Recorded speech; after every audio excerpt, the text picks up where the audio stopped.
and buildings all around us were torched, were set ablaze by people who were here along with the protesters. Now, I think it's important to note, as you look at these scenes of destruction, I was out here throughout the night with our colleague Sarah Seidler, there were different groups of people here that were conducting what we saw. You had the people that were protesting the death of George Floyd. They were doing so peacefully. They had signs with them. There was another group that was setting this building behind us ablaze.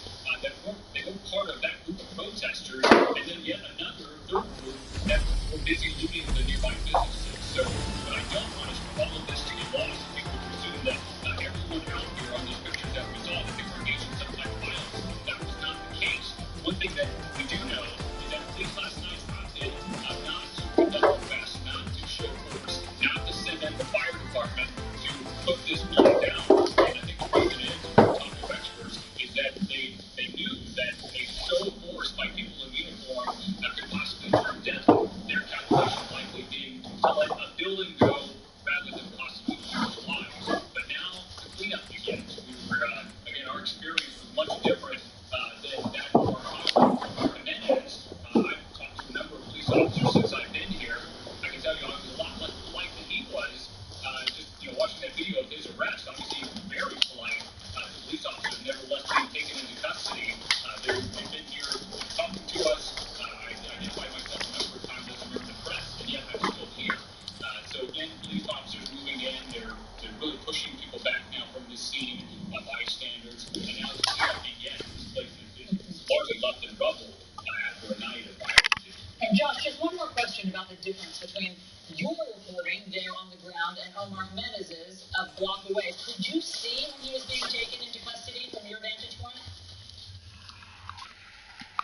I couldn't. It was a little bit darker out. It was earlier in the morning then, so I couldn't actually see. I was about a block away.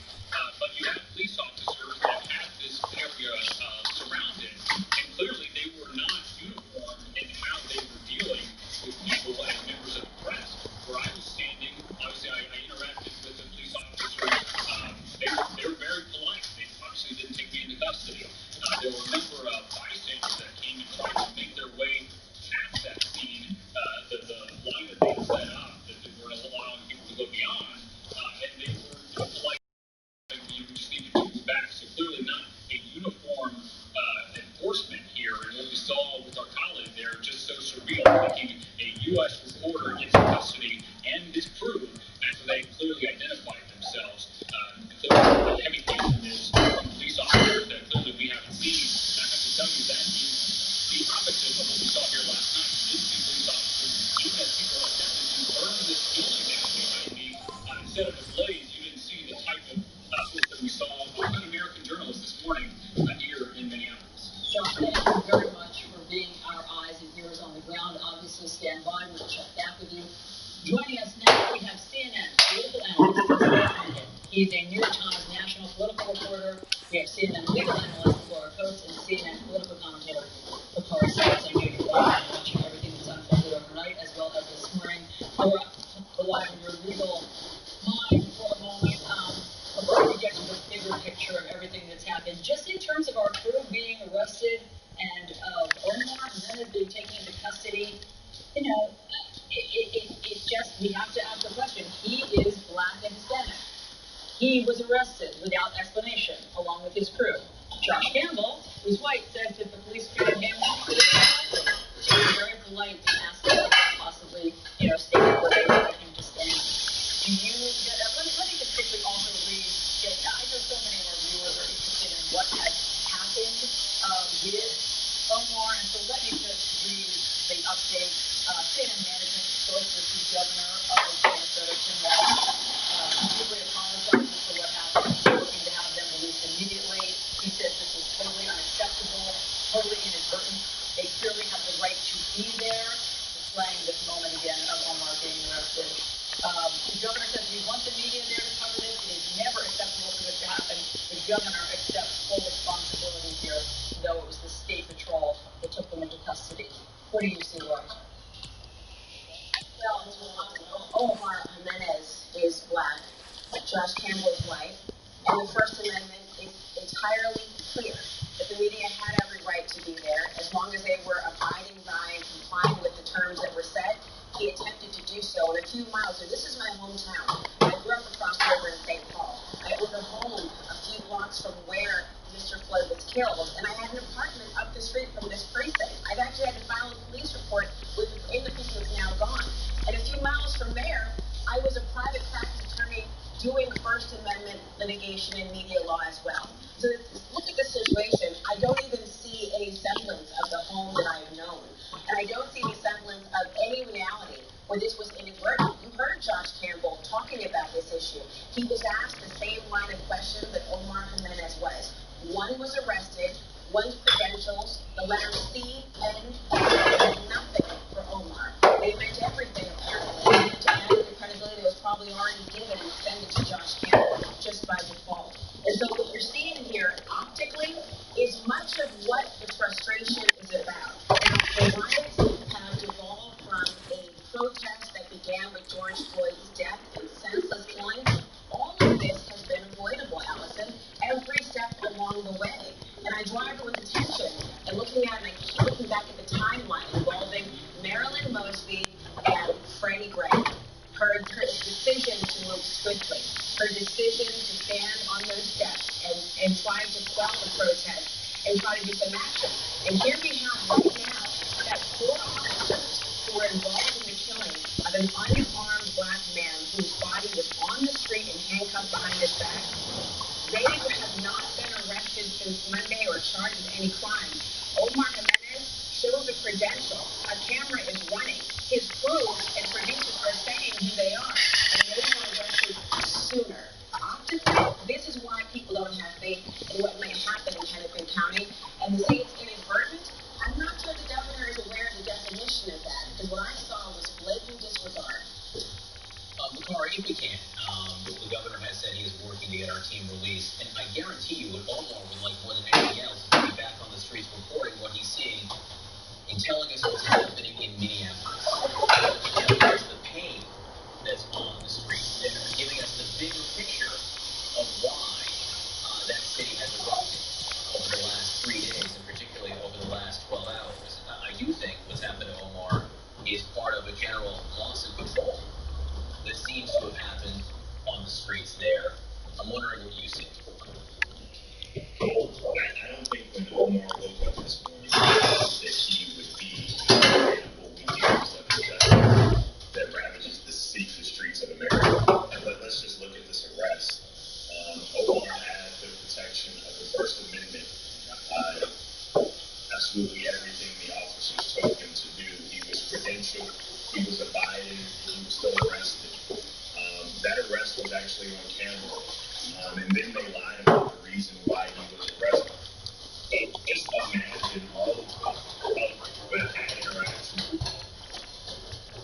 Don't have the infrastructure of CNN. Bakari, I'm sorry to interrupt you. It's just our camera is still live.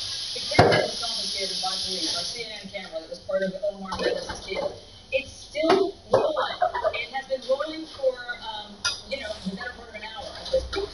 So right now, it's breaking up, but it's in an elevator. So we assume it is in the police department, and that may be a part of our crew that we're capturing an image of right there walking. Perhaps we don't know. I just don't know, and I don't want to speculate. But that's our crew, and we can't tell what stage of arrest or release they are in right now. But it has been remarkable because our camera stayed rolling. We have watched this entire thing. We believe that they are being released. We believe that they are being released and walking out of police headquarters. We'll see in a moment. I'm not sure they know that our camera is still rolling, but this is either our crew or police carrying our camera, and we think they're walking out. Let's just see what happens here. It looks as though they've just walked out of police headquarters, or at least the police precinct in Minneapolis, after spending the past hour in custody. Frozen for a second. So as you know, CNN management and our legal team immediately went to work talking to officials in Minneapolis to get our crew released because they were only doing their First Amendment job and their First Amendment right. And it volunteers. They've been released. Before our sergeant took you off, I'll give you more information as soon as we get it. No, I was just pointing out the fact that you have a person of color who has all of these protections. He behaves appropriately. I'm using air quotes here. He has the backing of CNN. This is on video. But there's so many people of color who do not have that same infrastructure, who do not have that same backing, whose arrests are not on camera. And then law enforcement in this situation lied. We literally saw for the entire world why there is a mistrust, why there is a fracture. And I'm not sure, I'm not someone who wants to paint law enforcement with a broad brush. However, there is a culture in Minnesota right now that has to be dealt with. Now, we have a scourge of racism that is perpetuating itself throughout the country, from Breonna Taylor and no-knock warrants to the good old-fashioned South Georgia father-son lynching we saw with Ahmaud Arbery, but to now this. And so the way that interaction went down, I mean, you literally, I think that when black folk in this country saw Omar being arrested, our hearts began to beat loudly. I was screaming to my Omar, put the microphone down. The microphone down. I want him to give them a reason. And this arrest, because we saw what happened earlier this week when George Floyd allegedly didn't resist arrest, and we know he did nothing wrong in a minute. And so I'm just happy to just quick start out better. I have to say, still our camera, which is still on live right now. This is the camera of our team that was taken into custody by the Minnesota State Patrol. And I have to say, this is a metaphor for journalism in America right now. The camera's always on, right? We will get the story.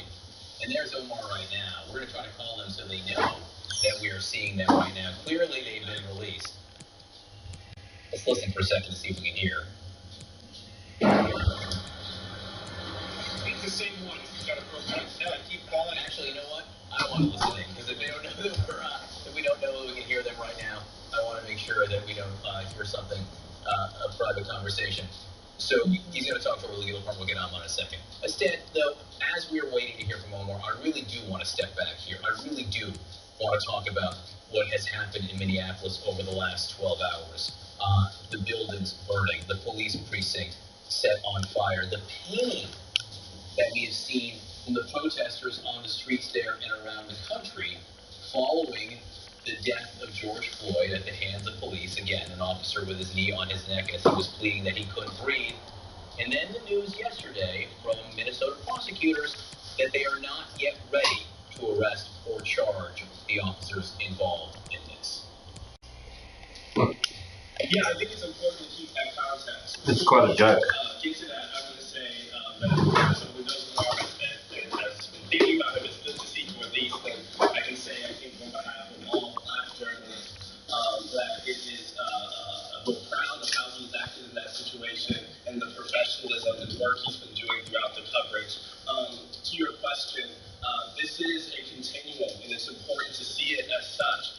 From the perspective of the protesters, the violence did not start with the looting of buildings or with the destruction of a police precinct. It started with the death of George Floyd, and it started with a force communities have said has been unjustly targeting them for a long time. This is something that we see reflected as we have these unfortunate instances over and over. If you go to Georgia or Missouri or Minnesota where these events are happening, they seem like individual flashpoints, but there's always a second-day story, a third story that listens to the voices of the community. This has been something that has been building for a long time, and that this is a culmination.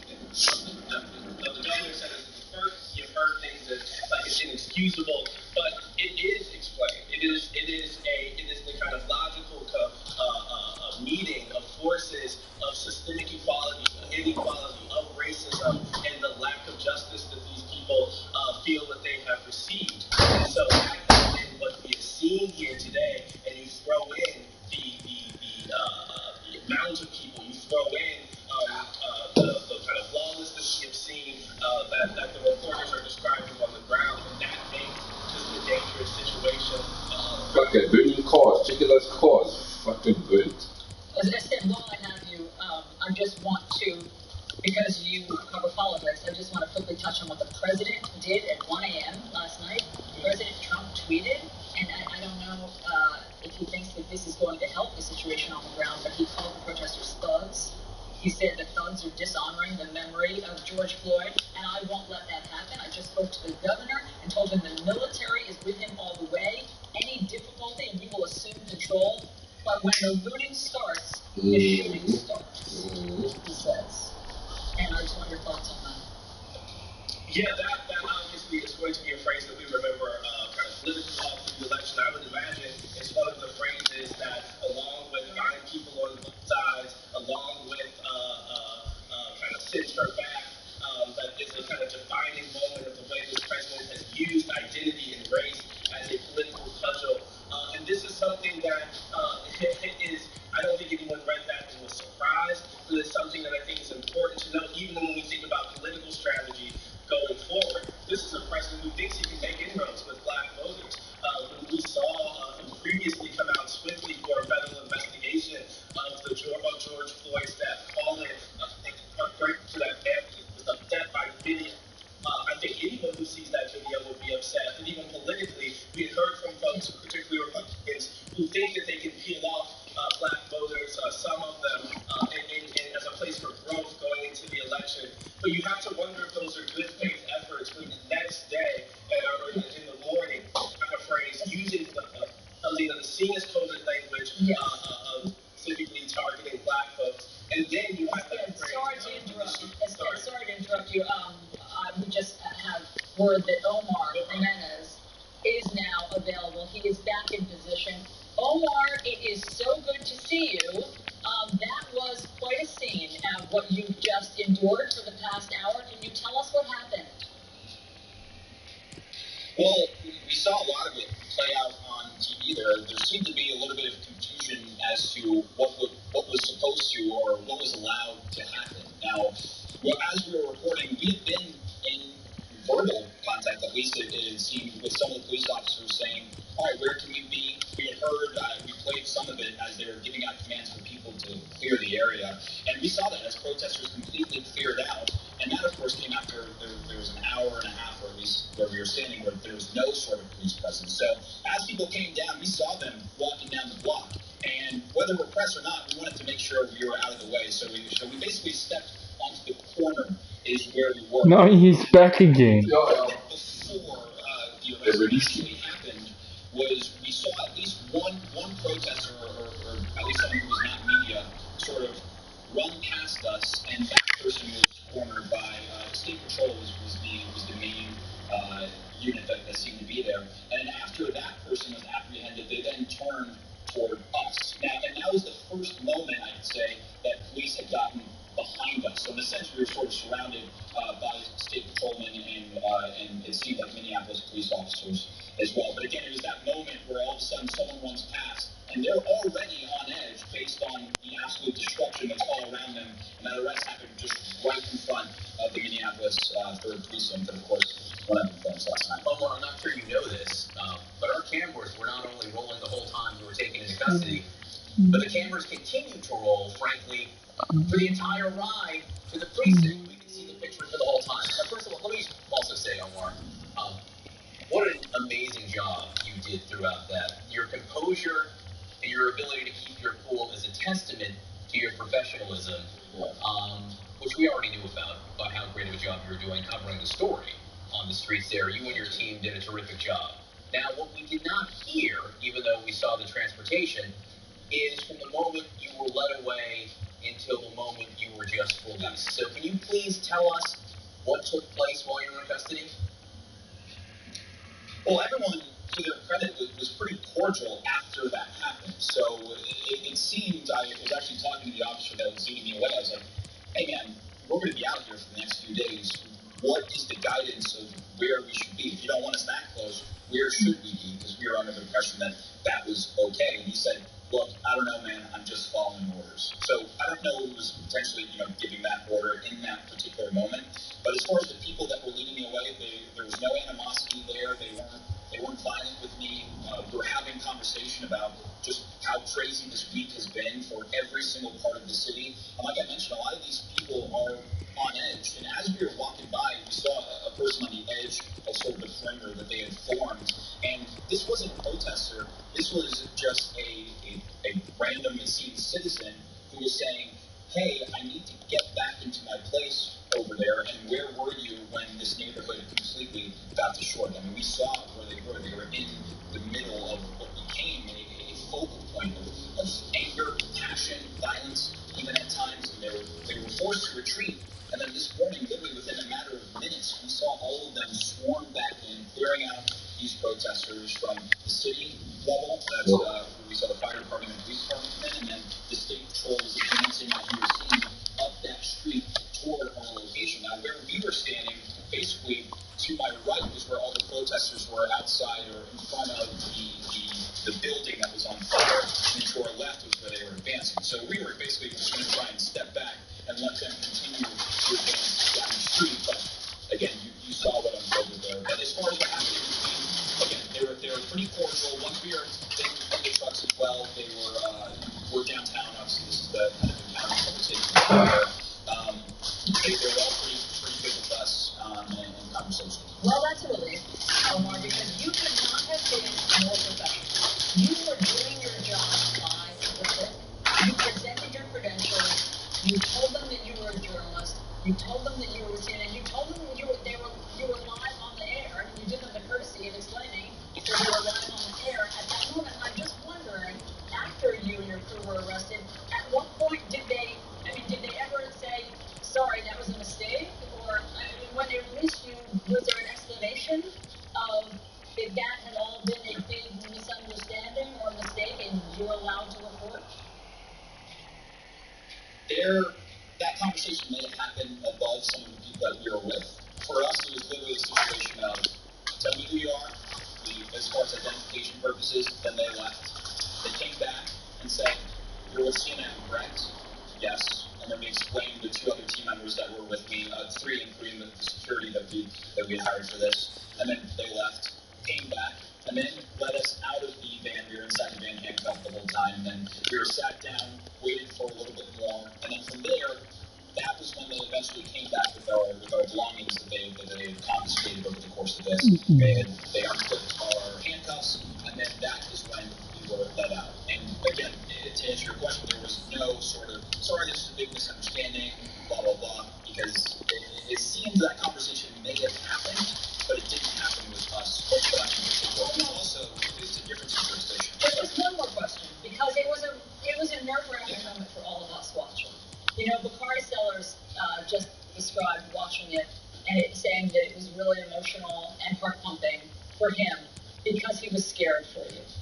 And other people watching, given the backdrop of everything that's happening in Minneapolis, he was scared for you at this moment when you were being taken into custody. I should also let you know that Josh Campbell, who was reporting a block or two away from you, was not taken into custody. He was treated quite politely.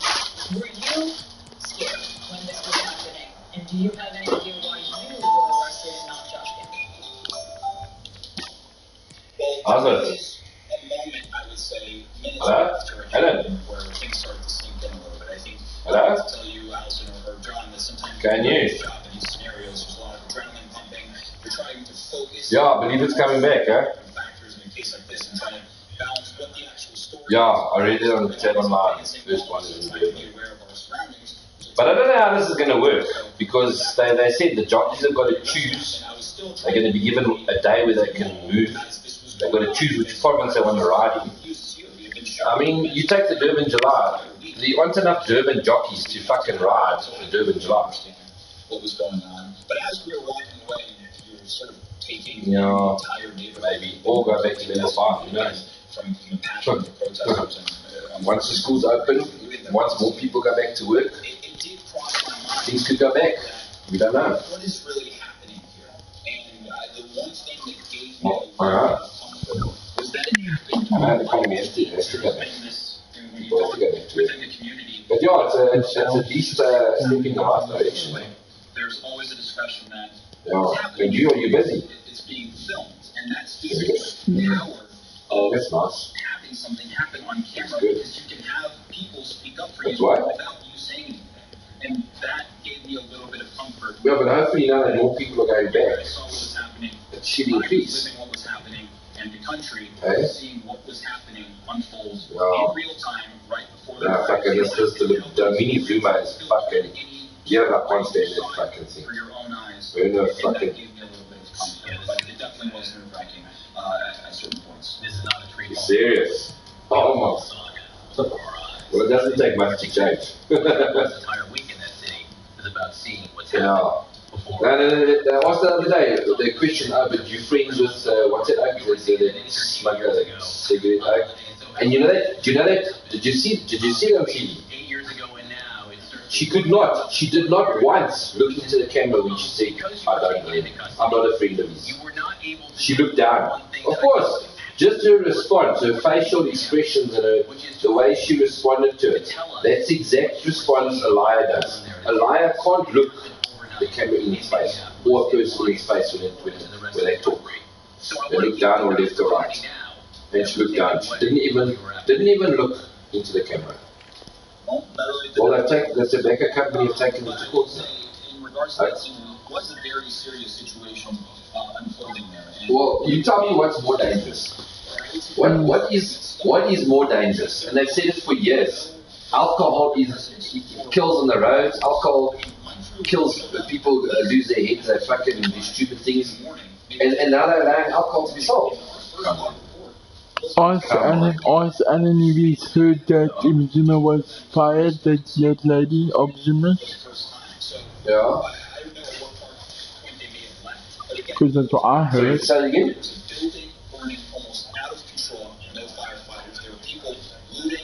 Oh, yeah? Go away. Nice fuck. Listen, Calvin wants me to ask you. He heard that the Bini Zuma was fired. And I said, no. I said, people are requesting her to be removed. Yes. Just say it louder so Calvin can hear it. I heard you. Yeah. Yeah. Yeah.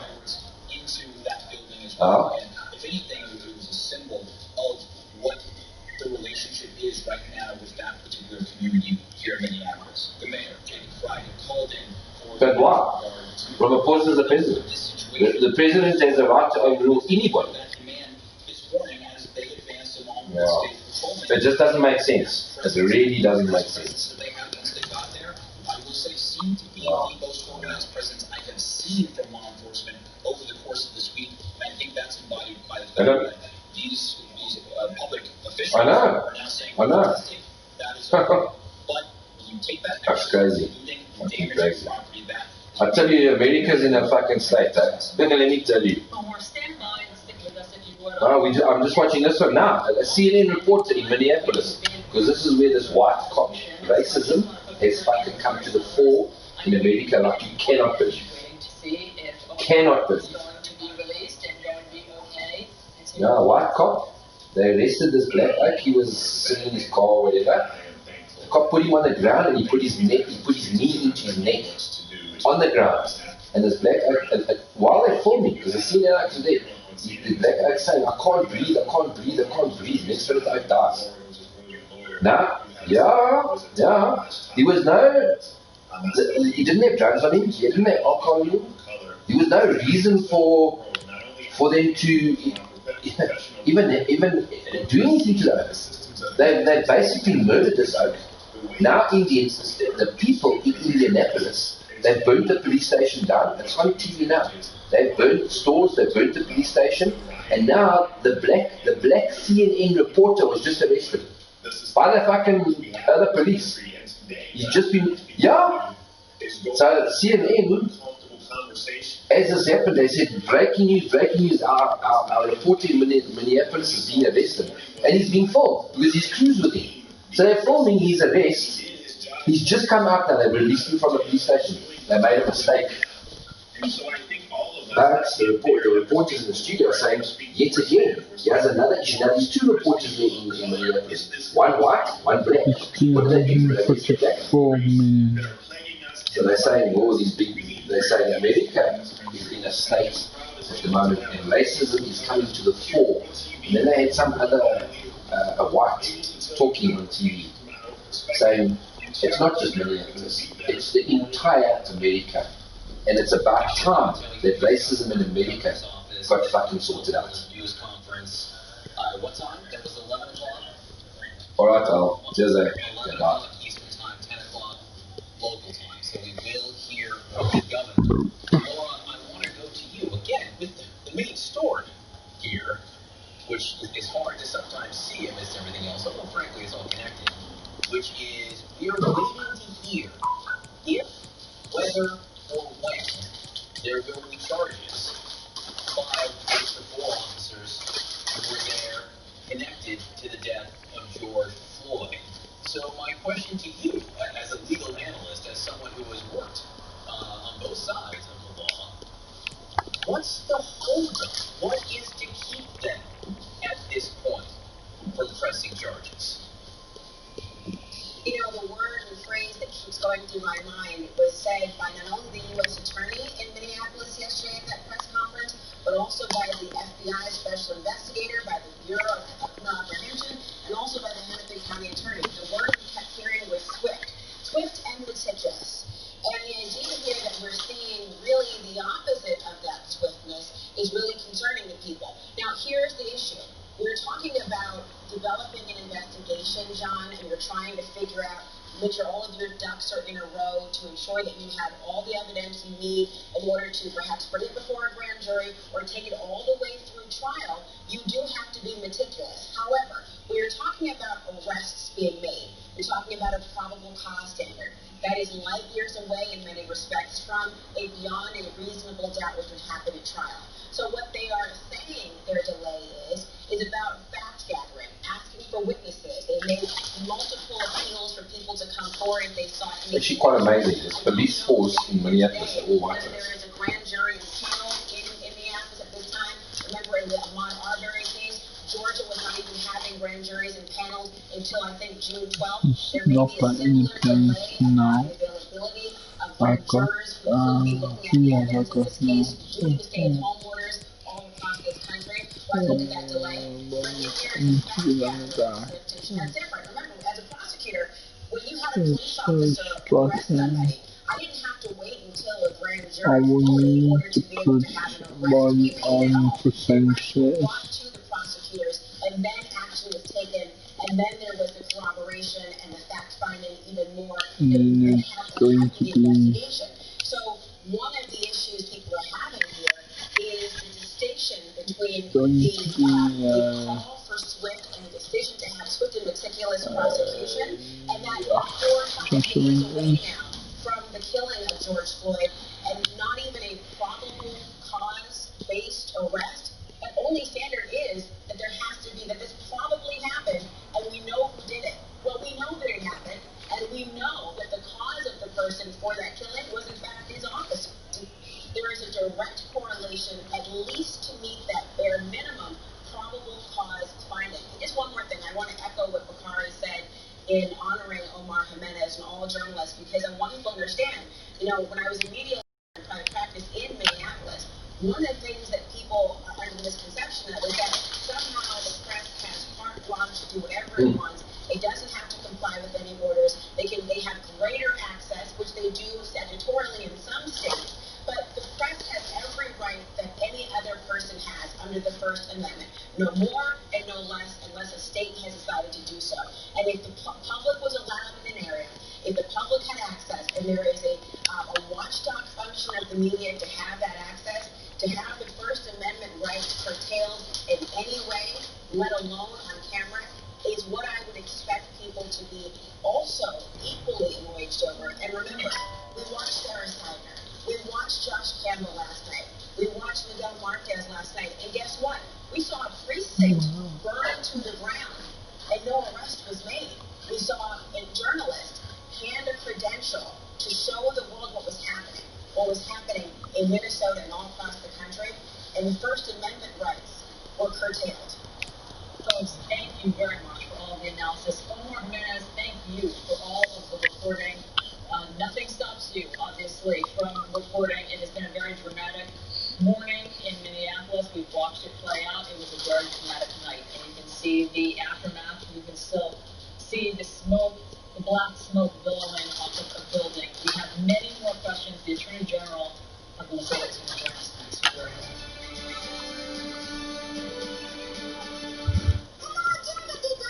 Sesame Street Crew is back on CNN. For a new town hall, parents submit questions at CNN.com/Sesame Street. The ABCs of COVID-19, Saturday on CNN. Sao Paulo, Brazil. And this is CNN. The coronavirus pandemic has changed the world, the way we live, work, and learn. And that is the pressure. Schools, universities, and workplaces have locked down across the globe. Look at how the world of education has adapted to the biggest experiment in home learning we have ever seen. Kids' responses and how human have felt to interact. These are the technologies that will shape our world well beyond the pandemic. In facing some world. If you're coming from the left-hand side of the field, by the wing, Yeah. you're supposed to be left-footed, right? Or is it right-footed coming from the left side to kick in for the headers? Well, it depends, because you can be running with your left foot and then you turn in, you can kick it with your right foot. Generally left footer. For what? For Left wing. Left footed for left wing and right footed for right wing.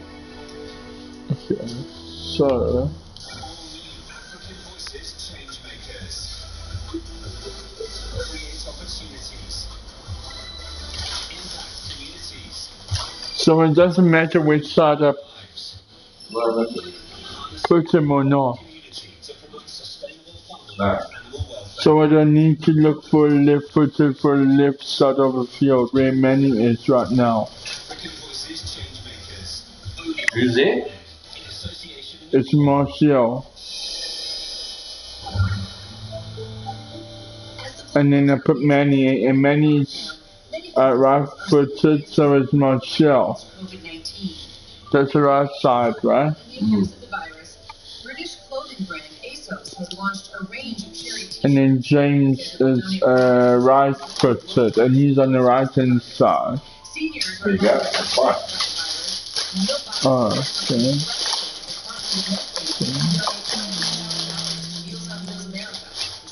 We'll take off Fred. He will send this. Okay, so it's just wait till we get enough more money. I don't have enough money.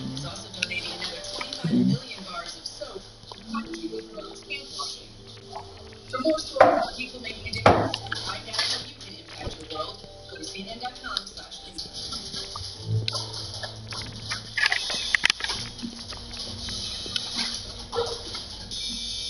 There will be a lot of investigation afterwards as to why some countries have suffered much worse than others. I think the most important thing now is to recognise not just the damage the disease is doing itself, but also the consequential damage to our economy, to livelihoods, and therefore, by the way, to health.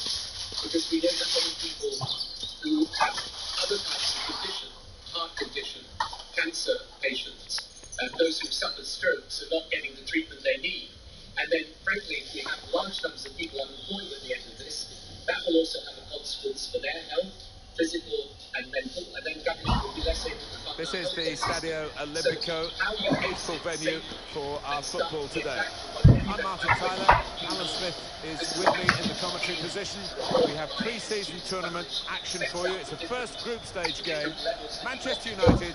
I just remembered something. Yeah, hi Martin. Really looking forward to I've this. got lace curtains for those curtains that I can So put in your much room. over the years, you can't get fit out of the limelight in the shadows anymore. Huge events, televised matches, and you've got to hit the ground running. A state of chaos. Well, when you're a forward and you come into a new club, you know from your own experience, Alan, you want to make a good start. Here's his chance. It's his start today. Yeah, the goal here would certainly help his cause. It would relax him. You don't want to go 3, 4, 5 games not having found the back of the net. On your screen, buildings are burning south of downtown. That includes a police precinct that was set on fire overnight. At around 6 a.m. Eastern, a line of Minnesota State Police surrounded our CNN camera crew, which was reporting on the protests, producer Bill Purkos and our photojournalist Lionel Mendez were arrested in Minnesota. This is then the Manchester United lineup. Sergio Romero plays in goal. Harry Maguire starts alongside Peter Lindelof at the back. Nemanja Matic plays alongside Fred in midfield. And today, it's just the one striker in the side.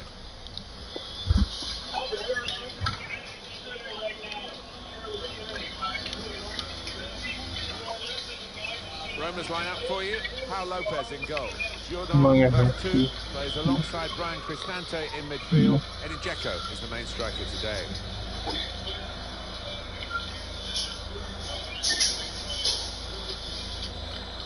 Manchester United getting the first half underway.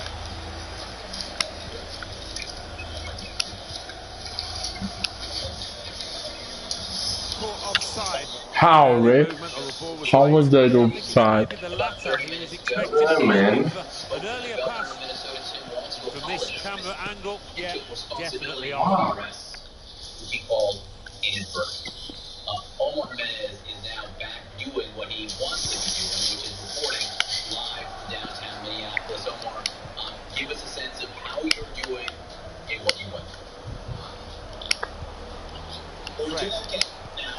There were a few uneasy moments there, I think is probably the best way to say it. But Ooh, it's close, Alan. Offside is given. He's quick enough. He just needs to do that.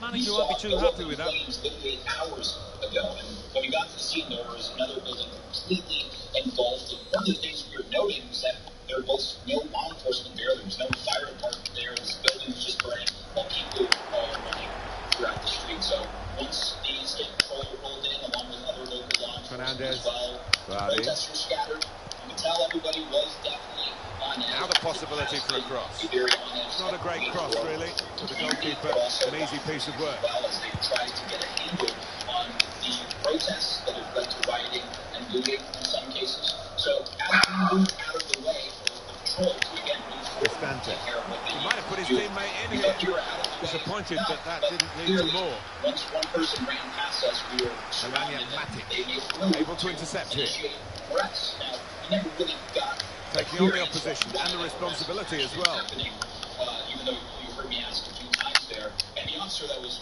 walking with me, Fernandez. who again was very cordial Vardy. throughout this. I asked him, like, hey, Guided what's through. the deal here? What happened? And he said, I'm just following you. So Put away, still but up here not out of completing harm's way. those orders. But when we got here, we were transported to downtown here, to the Hennepin County Public Safety building here. Once we were taken out So of the far game, in this pre-season tournament, the teams actually working quite hard, aren't they? Sometimes you sort of feel this early stage of this tournament in Europe, you might get players just almost not walking pace, but you know what I mean, not nowhere near full throttle, but it's not been too bad, has it? No, it hasn't. Pace has been decent. I mean, it's a much different scenario these days. You can travel all over the world for these pre-season tournaments and play against sides that you wouldn't normally, or you certainly wouldn't have in my day. So you have to adjust to the different styles. situation in general, for us, Can go in from here. I'm thankful He's read that, hasn't he? And made the interception, made it look easy, actually. you were able to see it. I lived Steered it, through. and people around the country. This is how they love to play on the break. Vardy! Saved by the keeper. He can't hang on to the ball. Tough week for the city of Minneapolis. Days in the protest now are towards the city that are unrecognizable, and right now Able to make the interception. Sort of announcement of charges, it doesn't seem like there's going to be any slowing down from these protesting sides. Pellegrini. We'll just have to wait and see. They're looking good when they get the ball out wide, as they've done here. Okay. Impressive in possession, passing's good, possibly dangerous. Thank you. Good run towards the near post. That was catching practice for the goalkeeper.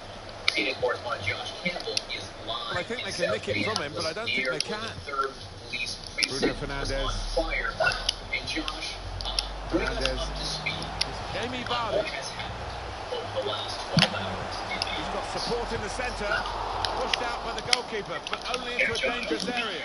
Just utter chaos here. This location not far from precinct 3, not far from the location where George Floyd was killed. Spinazzola looking to use the full width of the pitch in this attack. From the precinct of dramatic footage of the police station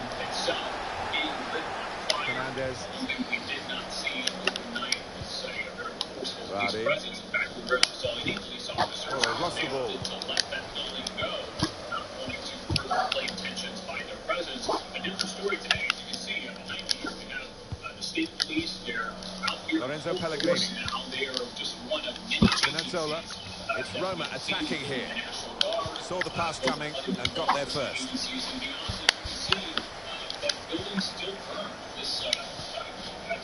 Fred. Now James. Vardy. That's taken the heat out of the situation for the moment with that interception. Jordan Veretout. Spinazzola. Kolarov. With his skill, here's a chance to have a run at goal and take the opposition on. Corner for Roma.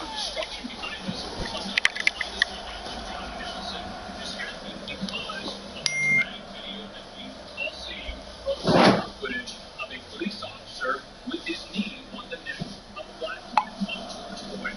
Floyd was actually thus far we haven't heard police that they are going to be pursuing. No threat now. Kolarov. Pellegrini. Hasn't held it, the goalkeeper. Well, he certainly wasn't basking in the glory of the first save. The game continued. Oh, you know what goalkeepers are like. He's probably disappointed it was such a simple second save. But he certainly showed us what he's got a few minutes earlier. Yeah, no wonder his teammates are thanking him because they didn't give him much help there, actually. Fernandez cut out the pass. One segment of the group that we've seen out here. There were a large number of peaceful protesters who were here with signs trying to peacefully express their outrage. On the attack here. Stop from Sergio Romero.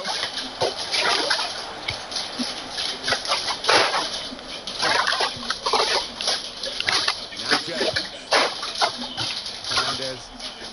Vardy. He's got it in behind the defenders for the attack in the chase.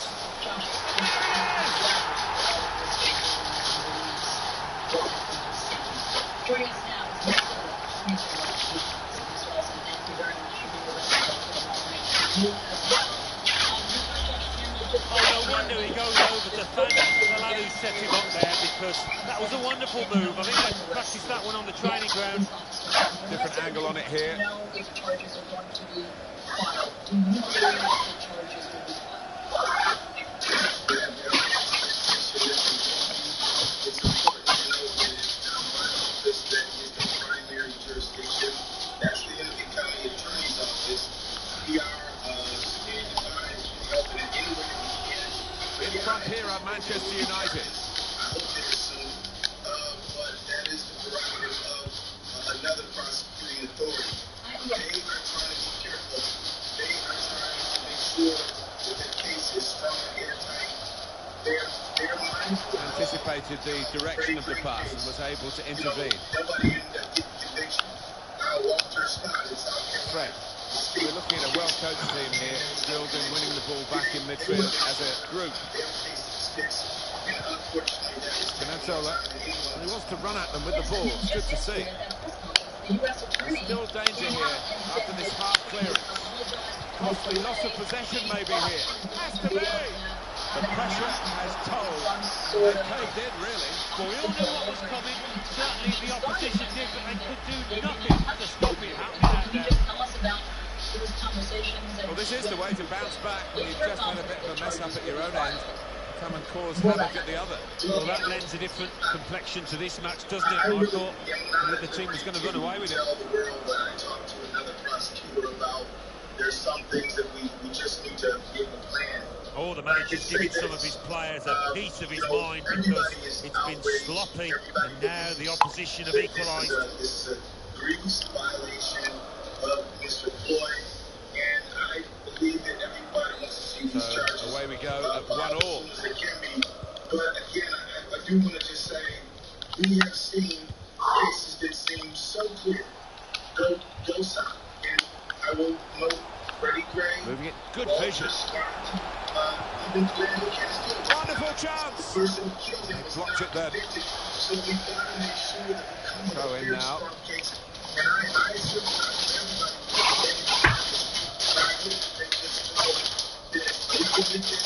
Great interception.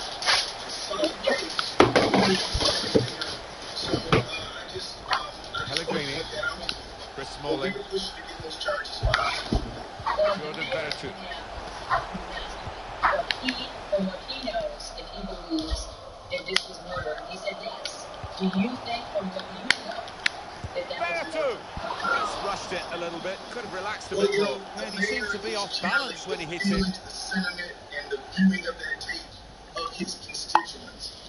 I am in a position where I have a role to play in the case. My office represents the Bureau of Criminal Apprehension and the Commission of Public Safety.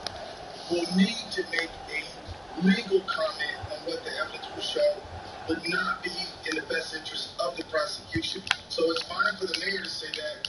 For me, I have to say we are investigating this case expeditiously. We will charge it appropriately, and we will seek read the intentions. Consequences. James. And it could be for Matthew. He has come to the rescue this time. Is a real problem, and it has legal ramifications. I hope you allow me to leave it. Over the top of the defenders, and he could be in here. He could get the ball into the box now. and you have to, in your work, I guess that what we all want to know is there something in Well, now they've got the ball, what are they going to do with it? Is there something that the medical examiner could say it would change? This could be promising. He's missed it and turned it aside. Now, with his knee on the neck of George Floyd after George Floyd said he couldn't breathe, is there any more information you think will change what we've seen? No, I'm right there with you, but I have not seen that report. I'd like to see it as fast as possible, but I just want to tell you, I have not read the report. Put the corner in the middle. That's frustrating to the coaches to see a corner there. It's a difficult technique, and he didn't quite catch it. Yeah, fair play for taking it on. Takes a bit of confidence to do that. And that's going to be an important piece of how we move forward in effectively seeking justice. Yes, understood. And where do you think that medical report would be? I wish I could give you a time. I definitely as soon as possible in a way, days, not weeks, hopefully. Certainly wanting to find a teammate, but he's just found an opponent. Keith Olsen, Mr. Attorney General, we really appreciate you taking the time. Intercepted Obviously, it. we will wait for that report and be watching you today in Minneapolis. Thank you very much. Absolutely. Thank you very much. Okay, breaking news all Roddy. morning. Hundreds of state police and National Guard troops now on the ground. Yes, penalty. Late. The Yes, challenge. the city, where is our country? That's a red card. And the Yellow. It's yellow, and it goes to the Roma player. Right on top of him. He took a chance there, really, and I don't think it paid off. Well, it is. He saw the ball and he thought he could win it, but just a fraction off.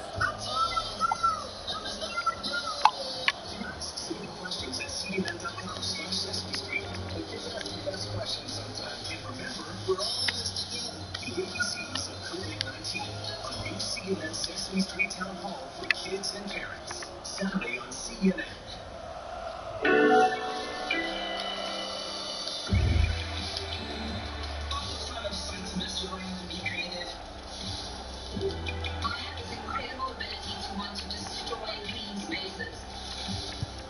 Has a go here! And the goalkeeper hangs on well.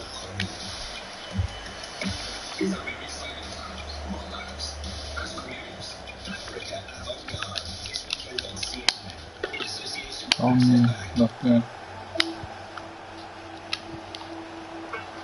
Fred. Any miscalculation here, it would have been a penalty. Well, I'm hearing that there has been a goal elsewhere, and Alan McInally is the man on the spot. Alan. It's a goal for Lazio.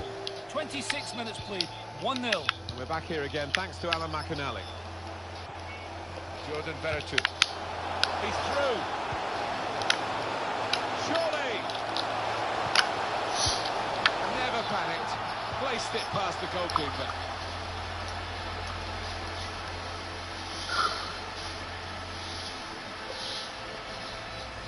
It's top quality, isn't it, for Roma for that goal? The defenders seem to lose the concentration almost. They saw it coming from a long way out. Every country. The extra ate the other apple. It's gone. No, it fell on the floor. Oh, well, maybe they did eat it. I saw them, they're lying on the floor. Showing his frustrations, the manager. I'm sure he'd love to be out there playing himself, but he can't, and the team are losing now. She picked up all them around.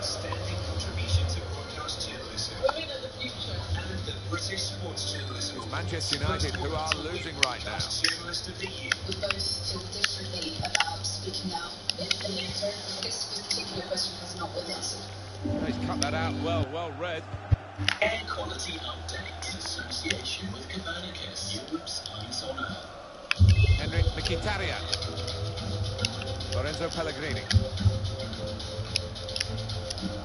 With Roma in possession, suddenly the opposition look a bit more vulnerable because Roma are using the ball well. Gonna try his luck. Well, the keeper's got that. Fred. Bruno Fernandes. Vardy.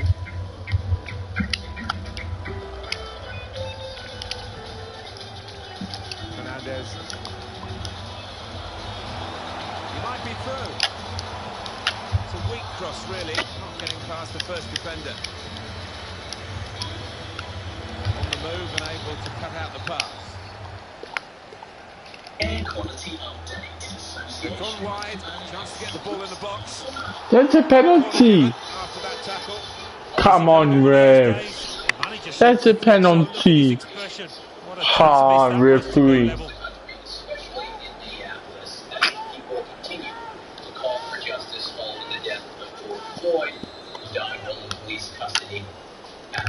Corner played into the middle. It's not really away. Poor clearance. That he could not breathe. Overnight, demonstrations, violence, looting, swung into the box. Set on fire in Minneapolis. No nonsense defending from him. There now, you can see police on the streets in force. You can also see the smoke billowing. It's gone out for a throw. Joining us now, CNN political commentator Van Jones and the host and executive producer of CNN's United States of America, W. Kamau Bell. Friends, thank you for being with us. Van, I want to start with you. As we're looking at these pictures, and as we're doing the reporting overnight, Fernandes, it's a good pass in behind the defenders. Vardy!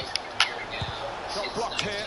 He saved him there with that interception. Feelings that you felt they can be quick on the break now. We're trying to get Van's communications up. In the meantime, Kamau, address that. They could get the ball back here, and they have done. That something is different now. Something is wrong. Bruno Fernandes, an incisive pass. Broken down. They'll have to try again. He's read that, hasn't he? And made the interception. Made it look easy, actually. Well, he has cleared the danger. Cleared well. Well, not that well, because they have to do some more defending now. Kolarov.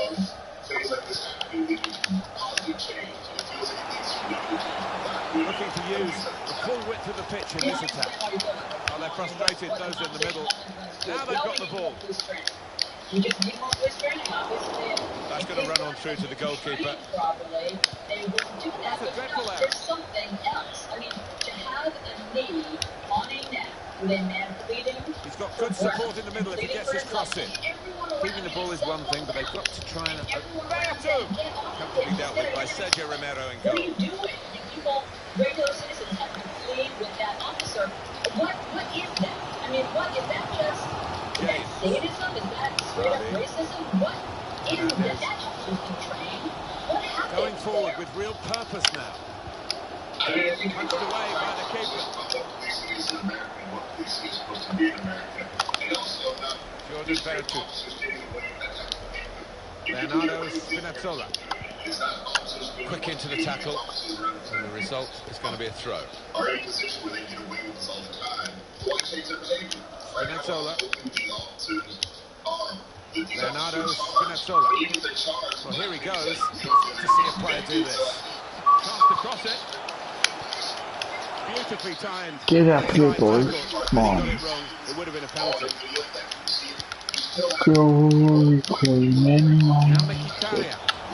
Oh my god. They lead by 2 now. They'll feel a little bit more comfortable. They're good value for this advantage at the moment. I do think we have Mkhitaryan. And look at the net bulge in there, because he has blasted that ball from outside the box. What you saw overnight, and more importantly, what you've heard over the last 48 hours, and what you felt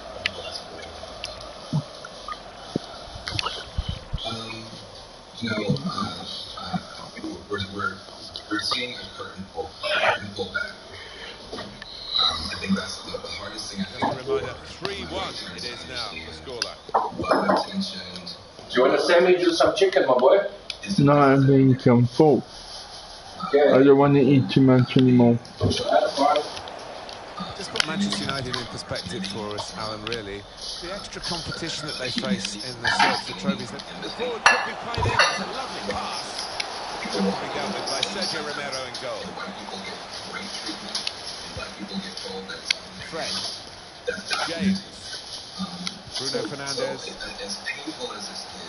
Bit of space to go forward into with the ball. That's what a lynching is. And they've got a man out wide. Help me, help me, help me. Away at the opposition with these passes. The entire area. Room in which to attack. Saw the direction of the pass. This is what we have lived with.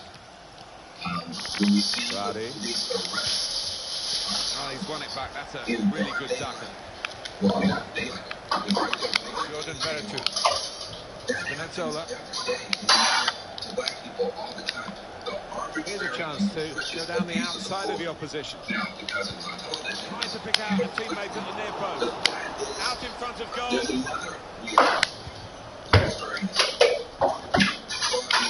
Fred. Nemanja Matic. Steered through. Onside and away. He's in the clear. And he scored! But to really see people willing to risk their lives in the middle of a play and to go out. Well, you have to ask questions of the defending here. It was slack, it was sloppy, it was unprofessional. And here's the goal again. They're tired of Daniel Jones saying we have a bipartisan solution. They're tired of people like me.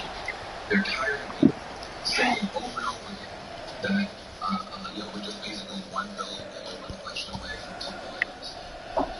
It's not the racist white person who's in the Ku Klux Klan that we have to worry about. It's the white liberal Very good game, 3-2. in Central Park who would tell you right now, people like that, oh, I don't see race a bit of first half misery here for Manchester United. Who would have backed them to be trailing as we count the minutes down to half-time? And I must say, they will need to improve in the second half, otherwise they're a spent force in this game. Trying to get the ball in behind. It's broken down, and they'll have to try Time to again. score. Come on, boys. Bruno Fernandes. He's got some room out there. So even the most liberal, That tackle has got him the ball. has a virus in his or her brain that can be Now he's got the ball. What's he going to do with it? Good vision. He's putting them level. Keeper called into action and ready for it. Every second of our entire lives are fragile. We are fragile. We are tired. And so I appreciate people who've been reaching out. I've had people reaching out to me for 2 days now, expressing their empathy and their sympathy. My only In goes the corner. It's the distance and the punch from the goalkeeper. and how you took off black opportunity. How you took off black dignity. How you behave in ways that make it harder for African Americans to rise in your Henrik profession, Mkhitaryan. in your place of work, Edin in your Dzeko. campus, in your house of worship. Tackle And is strong. start working on that. Because this is the last domino of a Steered whole through. series of Jamie dominoes Vardy. that have been falling for a long time. And black people are getting gaslit. That's not what he wanted to do. A poor pass. And people tell us, well, maybe it was this, and maybe it was that. Are you sure it was this? Are you sure it was that? You don't get to this. Yeah, I don't care. I don't care. Where police officers I don't care. But the referee gives him a free kick and I don't get the free kick. have psychopaths and sociopaths to power. But you know what happens? You call the police. The police were there watching it. As long as I didn't get a yellow red card. And now there's still no charges. That is the problem. That we have allowed We're going to this play an extra contempt 5 for minutes black of added lives time. to build and to build. Well defended. Not not just getting across, he thought quickly as well. Guiding it through the defenders. Can level it up now. It's in the net for the goal. It's a super moment for a team that just knows how to fight back. They pulled back. You see what happened? Behind to be level again. You see? Really don't give me things, I will go and score. Talk about the games they're going to play, but they do not care one bit. We had too many humans. Well, I want to see this again, this goal. And this shot. I'm not saying that witnessing alienation shouldn't flatten you. It is flattened all of us. You can't blame him. The manager is delighted with the character his team has shown to get back into this game. And so now we're all in it together. There's not an easy legal answer. There's not an easy political answer. There is a personal and spiritual Two teams brilliantly matched in this contest. It's level again. How can civil rights people like me get on TV every day and promise a better outcome and fail every day? Good work, really, to read the intention of the pass. The people like me, what the heck is wrong with us? We got to this place. James.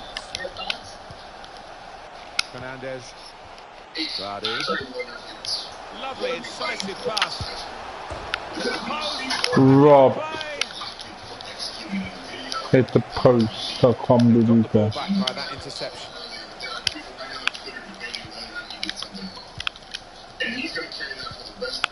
Lorenzo Pellegrini. Leonardo Spinazzola. Manchester United have won the ball back here.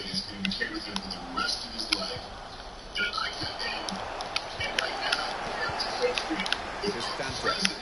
Pellegrini. Brian Cristante. Lorenzo Pellegrini. Impressive in possession. Passing's good, possibly dangerous. That's what drops on here. Good connection, just off target over the top.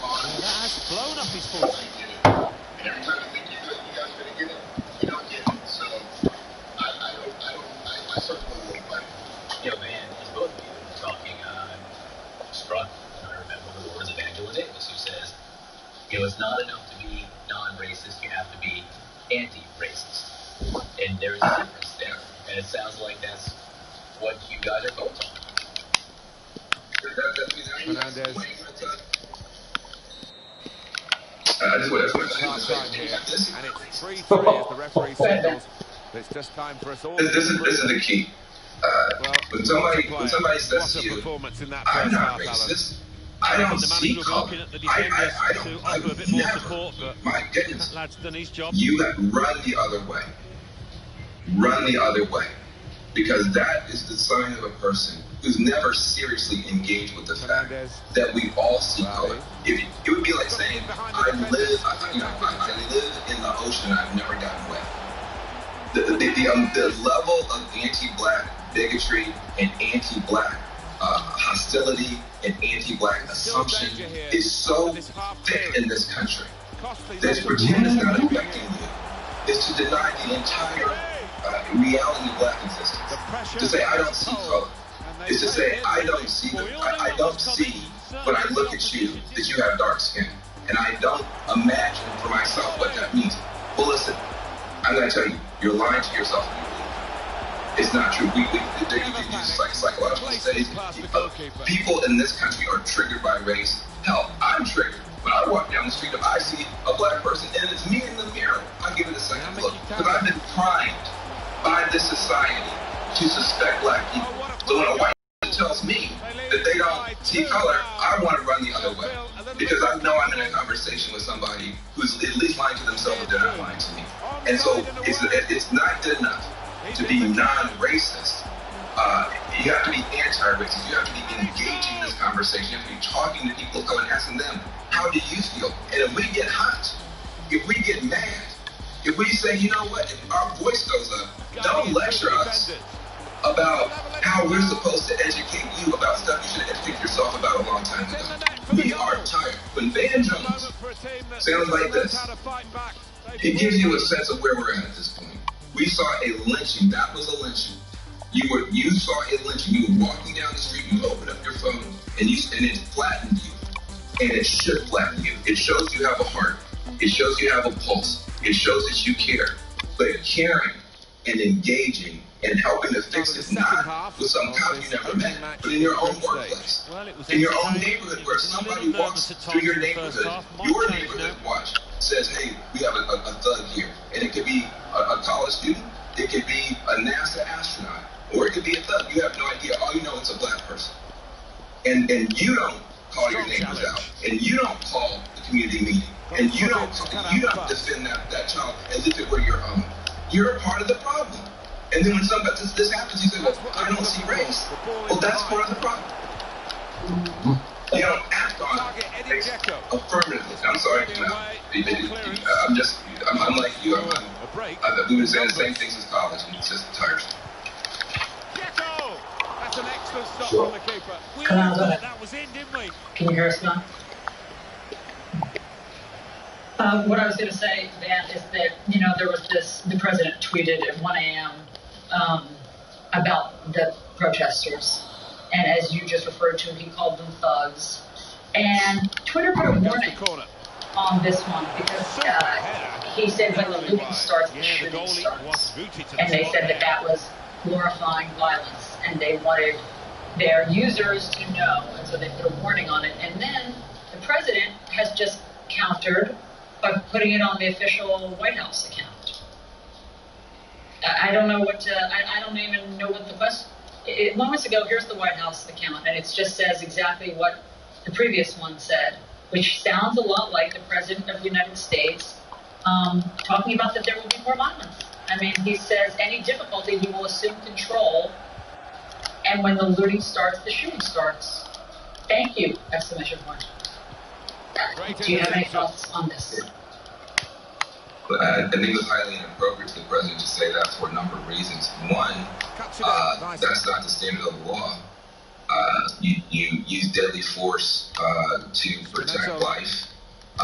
You don't use deadly force to protect property. And so it's just a misstatement of the law.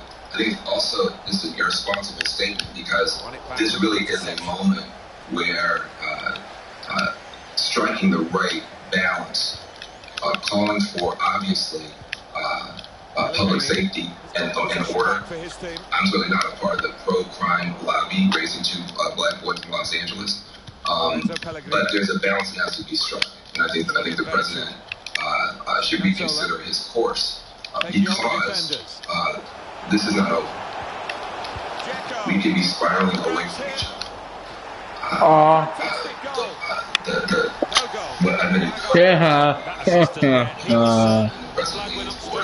This is something they want to look into. But I'm discouraged by Twitter. I have to say, putting it on the White House Twitter account gives an official stamp to a statement that has troubling historical precedents. When the looting starts, the shooting starts, was a phrase coined by the former Miami Police Chief Walter Headley in the 1960s, who also said he doesn't mind being accused of police brutality. This is a very specific historical reference, a very specific moment where someone said the police should go ahead and shoot people. That's why Twitter put up that warning when it was with Donald Trump. Now it is on the official White House Twitter account. Brian Stelter, just very quickly, who joins us now, CNN's chief media correspondent. Twitter did put this warning on it just because of what I said, because of the idea that it could incite violence, frankly. Talk to us about that. It was overnight. Who said they've never done this before. It's a step by Twitter to say we believe this tweet does glorify violence, and I suspect they will do the same thing now to this White House tweet. I have a simple question that no one can answer except the president. Why is he more interested in fighting with Twitter than fighting the pandemic? Why is he more interested in causing this kind of incendiary rhetoric, spreading this kind of incendiary rhetoric, instead of trying to calm tensions? Because when he was tweeting this at 1 in the morning, John, fires were still being lit actively. The stores were being looted actively. Windows were being shattered every minute. Cars were being broken into. And instead of trying to calm things down, he tried to hit the brakes. And I don't think any of us know exactly why that is, except for the president himself. I almost think can I just say, I want you to weigh in on this. He was too casual. This is tapping into a very specific vein. in this discussion. This is the law and order discussion. This is a type of way of discussing things that has happened for decades in America. It is focusing on the damage to the property and the looting of records, which happened, and no one is condoning. But there is something very specific going on here. Look, here's where we're headed, okay? Because this is not the first time any of these things have happened. It was a real opportunity. So the police do something horrible and outrageous to the community. People try to protest, they try to raise their voice. Usually it's the second or third time. We're talking about the so-called long hot summers and then how we get to this whole law and order thing. So you're making a reference. I just want to give the history. People, oh my God, I can't believe this happens almost every time we get into these spirals.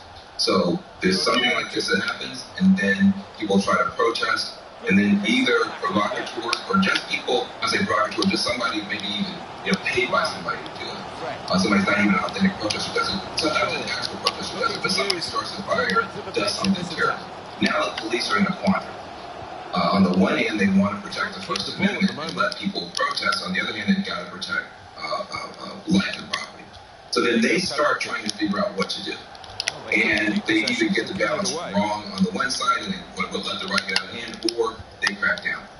Now, in that situation, what you need is very skillful leadership to hold that line of protecting the justified protest, but pushing back on the unjustified property damage. It's one of the toughest leadership challenges for a mayor or a governor when these things happen. What you do not want to do is to do anything in a situation like that throws gasoline on the fire.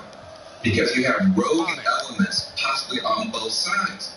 So in the police department, you may have rogue elements who then see a tweet like that, or who hear a mayor or a sheriff say, when the shooting starts, looting starts, and throw out their training, throw out the Constitution, and say, I now have the authority to go and keep even more lethal abuse on this community, justified or unjustified. Now you've got a cycle going, because the people on the street say these cops are shooting us, and we're not doing anything. So we may as well do more, or we can now people who were not radicalized become radicalized. Then other elements in the police department say, well, shoot, now they're throwing Molotov cocktails back at us. Now you have thrown gasoline on what could be a national conflagration. So everybody in a situation like this has to be very careful. We have to be very, very judicious with our words. I'm here trying to express some emotion that people may not have access to. But at the same time, I'm not sitting out here condoning anything that happened out there last night. And the president shouldn't condone any lawlessness from law enforcement, because that's how we got here. And I think that's the history lesson you're trying to bring forward. And Brian, very quickly, this is just into our newsroom. The Minnesota State Police have just put out a statement on what happened to our correspondent, Omar Jimenez, this morning. They say in the course of clearing the streets and restoring order at Lake Street and Snelling Avenue, 4 people were arrested by state patrol troopers, including 3 members of a CNN crew. The 3 were released once they were confirmed to be members of the media. That is not true. Omar presented his credentials before he was arrested. He told, here's the CNN response to that tweet. They said, this is not accurate. Our CNN crew identified themselves on live television immediately as journalists. We thank the Minnesota Governor Tim Walz for his swift action this morning to aid in the release of our crew. Your thoughts, Brian? And when you arrest a reporter, you arrest news gathering, you arrest the concept of the public knowing what is happening in their community. And that is why this was an affront to the First Amendment. That is also why this is so rare. We almost never see reporters arrested in America at these kinds of protests or in these moments of unrest. It did happen a few times in Ferguson in 2014, actually about a dozen times, and the police were embarrassed by what happened in Missouri. It happened once last year out in Sacramento, and the mayor apologized for it. And to the credit of the Minnesota governor, he is apologizing as well. Almost as soon as Omar and our crew members were detained, CNN President Jeff Zucker and other executives and lawyers were in touch with Minnesota officials. And the governor has responded to Jeff Zucker in the past few minutes saying, quote, "I will publicly address what happened this morning and apologize to the crew." This is the governor saying, "You are essential to our democracy and your ability to report must be unhindered." So the governor saying the right things in the wake of this unacceptable incident earlier today.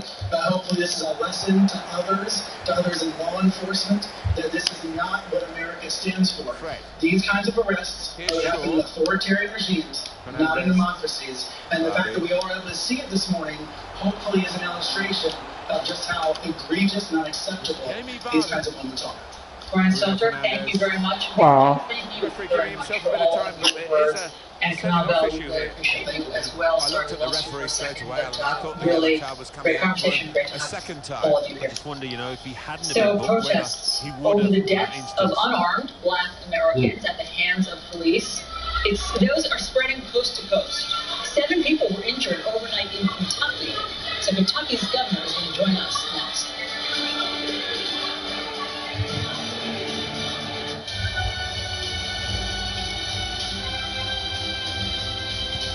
Tried his luck. The goalkeeper not really tested by that free kick.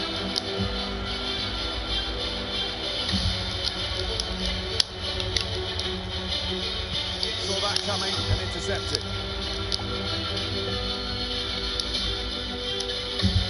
Diego Perotti. Intercepted here. Good vision from Ghana. I'm Clarissa Ward in London, and this is CNN. No goal. That assistant there, he was served. The line went up straight away. And that was great. Northern Italy, in Copenhagen, Alan on the replay. Well, first time of viewing, I thought it timed his run perfectly, but closer inspection, I think The he was just right coronavirus off. pandemic has changed the world, the way we live, work, and learn. And that was Interception here. After schools, universities, and workplaces have locked down across the globe, look at how the world of education has adapted to the biggest experiment in home learning we have ever seen. Positive work here from Mkhitaryan with the ball. These are the Really technologies strong that will tackle, shape and the our ball's world gone out for a well throw. beyond the pandemic. Facing tomorrow, this weekend on CNN. Jordan Veretout, Diego Perotti. On to Kolarov. Nemanja Matic. Maguire. He's having a ball with the ball. Alan. Yeah, he's doing all sorts of things for his team. He's Oh, fuck off, that's not a... important member at the heart of that That's side. not a offside. The referee has acknowledged the flag from his assistant and given the offside. As the level of infection rises, more people will need attention at hospitals, and that puts more pressure on hospital staff. So each of the hospital staff will have to wear some of the most advanced face masks. Some of these face masks are called surgical masks, others are called N95 standard masks, some are called FFP2 or FFP3 masks. And I think the important story today that I want to tell is how we've been able to use more local manufacturing to make these advanced masks. At the start of the pandemic, when the first numbers of people were infected in South Africa, we had a very limited capacity to make these advanced masks. Let's call them the medical masks. And over the last number of months, entrepreneurs and government agencies and others have been working to ramp up production. Jordan Veretout. I have in the audience today, for example, some people from factories that are producing it. In May, this month of May that we're just about to leave now, we were able to produce something like 25 million of these surgical and medical masks. By June, in other words, in a few days' time, the production will ramp up. By the end of June, we would have been able to produce 51 million masks. So what that is, it means 1 million masks, surgical masks, medical masks, every single day, Mondays to Sundays, that is running off the production line. All over. Let that one in. David Modasanke and Jodine Extin are here today. They are co-owners from a factory called UMask, which is here in Victoria, and they produce masks for healthcare workers. And some of the masks that they have will be shown later to members of the media. I have one sample here of this company. We also have a company called Green Line. We're producing the FFP3, you see it with this little gadget attached to it. And that's one set of masks that are produced. So this special type of masks, already a million of these masks are coming off production lines now in June. Some companies have produced face shields. The face shields like this. Take it out. Space in the box. Face shield. Really well. And one of the big producers of these face shields has actually been a car plant, the Ford Motor Company. And they made an offer to government. They'll get their workers back to work and they'll produce this free of charge for the public sector. But there are many other companies that are also producing these face shields. And members of the media in South Africa have seen it. We kept it very brief. A goal for Latvia. The score is now 3-1. But in addition to these masks, which are important, we also need other materials and protection equipment. They range from medical scrubs and disposable overalls that you see surgeons and doctors and nurses wearing, isolation gowns, and so on. And I have here Botello Mononyani, who is the Chief Operations Officer of a factory that her mother is the owner of. It's a company called GBSA. Don't want to be caught between here, Manchester United, just inviting pressure as they defend this lead. Well, history tells you that they don't normally sit back. And they employ 50 workers. They're working to ensure that healthcare workers have these protective gear available. In addition to making things local, we've also asked our agencies like the IDC and others to help ensure that while we're ramping up production, we also get more of these face masks imported. The imports are a temporary measure while we ramp up production. And at home, many South Africans are making face masks. People are sewing them in townships, seamstresses, and large and small factories are making these masks. We manufacture hand sanitizer in Sasol, one of the large South African companies, to take its entire production of ethanol and make it only available for the production of hand sanitizer. Some of the large alcohol manufacturers have also produced industrial alcohol that goes into the production of hand sanitizer. We are talking about what happens if the virus, in spite of hand sanitation and masks, or perhaps in instances where these are not fully adhered to, when the virus enters the body. It means that people will need to get some attention. Many South Africans, as far as your enthusiasm, will have symptoms, but there are those who are going to have challenges and they may need to be rushed to the hospital. So more field hospitals are involved. But the area that we're looking at in manufacturing is to produce more ventilators. Ventilators are really a way of getting oxygen to the lungs at the time when someone is affected by coronavirus. And the ventilators range from what's called ambu-bags to nasal cannula to something called the CPAP. Many of us have seen it on television. It's the thing that they put over your face and the oxygen is pumped into the body. And finally, there are these very invasive ventilators. Ryan coming. Where nothing else works. In April this month, this year, we have launched a project, a national ventilator project. It was done to try to build more South African ventilators. Ryan, coming.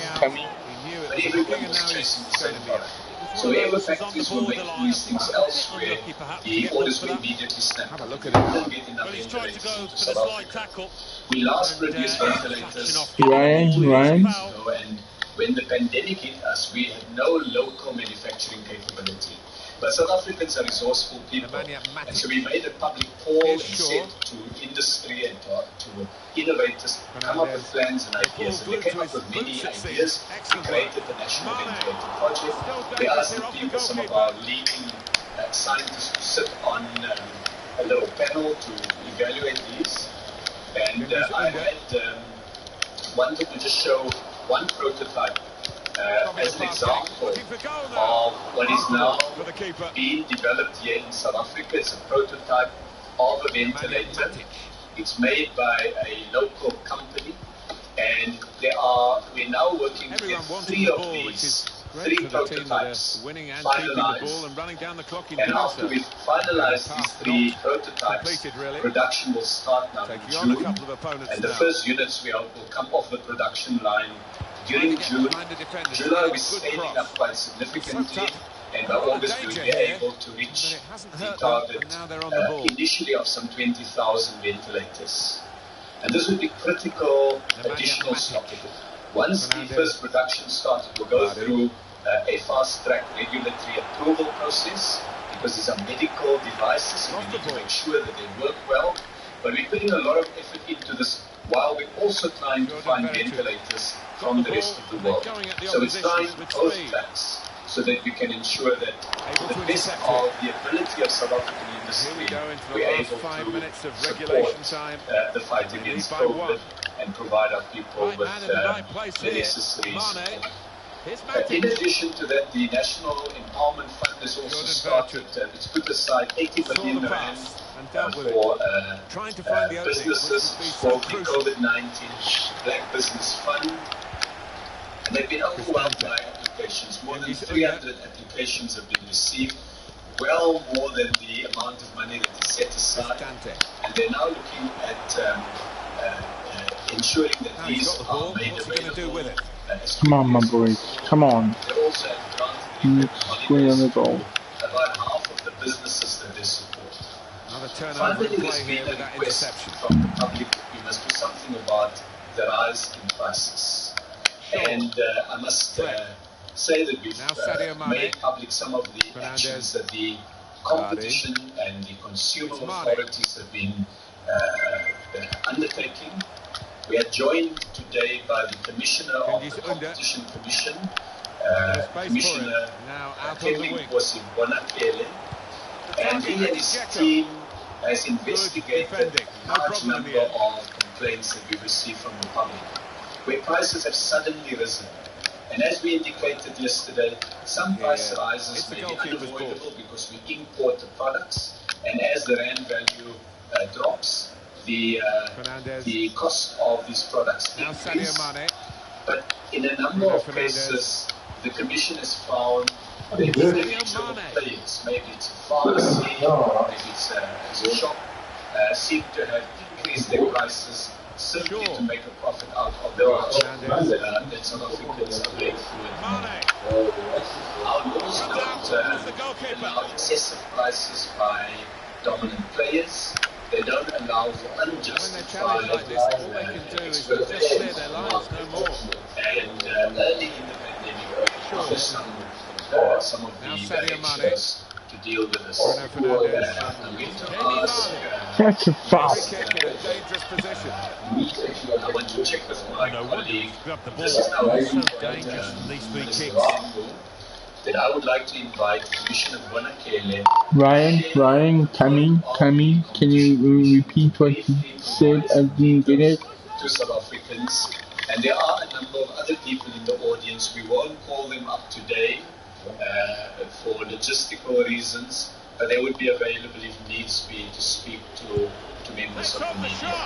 I see you nodding and the goalkeeper given absolutely no chance to come up and briefly provide some details of the work, the excellent work that the Competition Commission is doing. Well, no wonder he's wheeling away in a super celebration To get a hat-trick is a fantastic experience, and he's just done that. Well, having scored 2, he was just so full of confidence, and he never looked like missing that chance. Minister Tembu, ministers, officials, various departments, members of the This media, has been a treat fellow to South watch. Africans. A fantastic spectacle. So many The goals. minister has already summarized a lot They've of the added on work that another 5 minutes. the commission covers. Diego I just want to set out Edin a Dzeko. few details on some of the work already done. Some of you will recall that just before the Whip it in lockdown, from here. the commission completed its Only work partially away from danger. against mobile Into the operators bicycle kick. Oh, the keeper's kept it with out somehow. findings He's of done excessive well to block pricing, especially pricing that was anti-poor. We settled the case with both Vodacom and MTN Space with a out on set the of wing that Manchester United are using the very positively. first set related to Trying to turn over the consumer play. prices, which had to That's drop an easy interception. The pass wasn't by really a very thoughtful 50%. one. But the commitments also included Dante. zero rating, or in layman's terms, Cengiz Under. free access into About the certain pass. websites. These websites included educational websites, in particular covering the syllabus of all public Harmlessly schools. through to the keeper. Why did I I not mention shoot? this because That's a waste. coincidentally it happened just before the lockdown. I can't believe I'm doing it. How important Fred. this intervention was going to be in times like Mane this. taking on the Of defenders. course, the challenge now What an opportunity if he picks out the is right to man. make sure that That we monitor Peter out that attack. It's the goalkeeper's ball compliance quite with easily. those commitments, which are an order of the tribunal equivalent to a court order. So we expect that Good school vision. syllabus Sadio and those Mane. Good block. will now Right now. be enabled by free access to these Here's the sites final whistle. by the largest mobile operators. It was absolutely even extraordinary, those exceptional, were outside elegant, excellent. have subsequently And he signed goes up. across and grabs the match So we ball expect from that the ref. access. Hat-trick, and that's to be treasured by any player. Of course, the challenge of connectivity Vardy. is still In behind the there. defenders.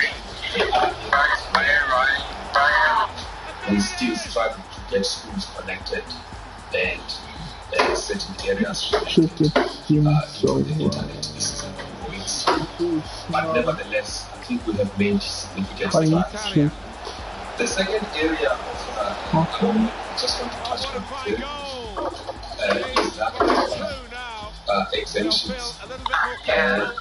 There is a possibility in terms of the Competition Act for industry to be exempted from certain provisions of the Competition Act. And many industries have applied to the minister for these exemptions.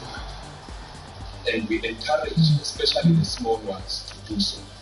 We are not just Steven Silver, coming, are you hungry? there are sectors that do need to cooperate. We have had the minister granting, for example, exemptions in the healthcare services because we know that the public sector is going to have to procure various healthcare equipment and even hospital rooms, including ICUs from the private sector. So all of that is being facilitated by the work that we do in support of the ministry. The third category is that of letters. Absolutely no chance. We know that many firms are distressed during times like this, and part of the reorganization is going to include mergers and acquisitions. We have to look very carefully into these because they tend to have a significant impact on employment. And so we already have a list of these reorganizations that are taking place. And with time, we will report on the outcomes. The last area I want to touch upon is what the Minister has already mentioned, which is the work we do in enforcing the Competition Act, compliance with provisions of the Competition Act. And one key provision relevant at this time is that of excessive pricing, or what we call price gouging. To support this work, we are monitoring prices of certain essential items. These include items that are needed for COVID-19, but also essential items such as food, basic food products, and so on. So partly we have to do a monitoring, which includes research and just checking what's going on. And State SA is also doing a lot of work. It's releasing statistics every 2 weeks. So we are able to see. I think this is a very important assurance to give. And what we've seen in the past couple of weeks is that prices, although initially spiked as a result of panic buying, but also opportunistic behavior by many traders and retailers, prices have somewhat stabilized. This is what the data is showing us. There is still opportunistic behavior, especially in things related to masks and so on. But when it comes to food, we've seen a lot of stabilization there. We are not out of the woods yet. There are food items, the Minister has already mentioned, that we import. So we expect that we are going to have price hikes. For example, many rice-producing countries are no longer exporting rice, so it is going to, prices will increase at some point. We also import a lot of wheat.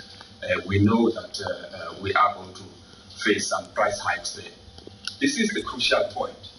Even where you have price increases, you need a watchdog to check whether the extent of the price increase is justified by the cost that the supplier is facing. So this is also an assurance that we want to give, that we have our experts on the ground, our economists, following what the cost increases are and whether whatever price increases we face are justified by such costs. There are, in this respect, suppliers that we have taken to the tribunal for prosecution because we have not been satisfied that their price increases can be justified by costs and related matters. Ever since the lockdown started, we've had more than 1,500 cases. This is just the Competition Commission. Of course, our counterparts in the National Consumer Commission also have their numbers. Out of these cases, we've already prosecuted and leveled fines of about 13 million. Of course, some of these have now been redirected as donations to the Solidarity Fund. We also have outstanding cases where we are awaiting judgments. Some of you may have seen in the public domain, for example, that a large supplier of masks, Discam, has been under prosecution at the tribunal. That case is complete. We are done with it. We are waiting for a judgment. And there are many others. We have over 30 firms that are at various stages of concluding settlement agreement with an admission that they increased prices unfairly. So that all of that is work in progress. But in concluding, ministers, I wish to say that without declaring victory on prices, that I think the work that was done earlier on by either government and regulatory authorities, making calls and warning suppliers about the laws and making the right regulations, have yielded some positive results, in the sense that although we have a few who are still engaged in opportunistic behavior, but by and large, I think prices are under control. Of course, doesn't mean that we must not be careful. We must continue monitoring them very, very closely. Thank you very much, Minister Mtembu, for the time. Thank you, Minister. To all the dudes that keep... You want to get me fucking upset? You want. Take your shit out of the truck and take these house and what they go. What's around me? Do what you want. I don't want you to do any fucking shit. I'm telling you. So thank you very much for this. So we have now reached the stage where we will I'm tired of your shit. The rest of the drivers can do anything, but you fucking refuse. on the inputs that they have made from this Do you want to get me fucking upset? Take your shit out of the truck and go to your house and what they go. services. What's around me? Do what you want. I don't want to do any fucking thing. I'm telling you. You're going to wash your truck or you're going to do house on Monday. For a hearing. You choose. I'm tired of your shit. Services. The rest of the drivers can do anything, but you fucking refuse. Okay. You're a no-go like a fucking... Do you want to get me fucking upset? Take your shit out of the truck and go to these house and what they go. Envisage South African exporter of PPE in time. The next question is directed to Mr. Mandashi from John Collier from 2024. And the question is, Minister, who is responsible for securing for the and with the backlog of Can you also give me the title? The minister said, can you hear me over there?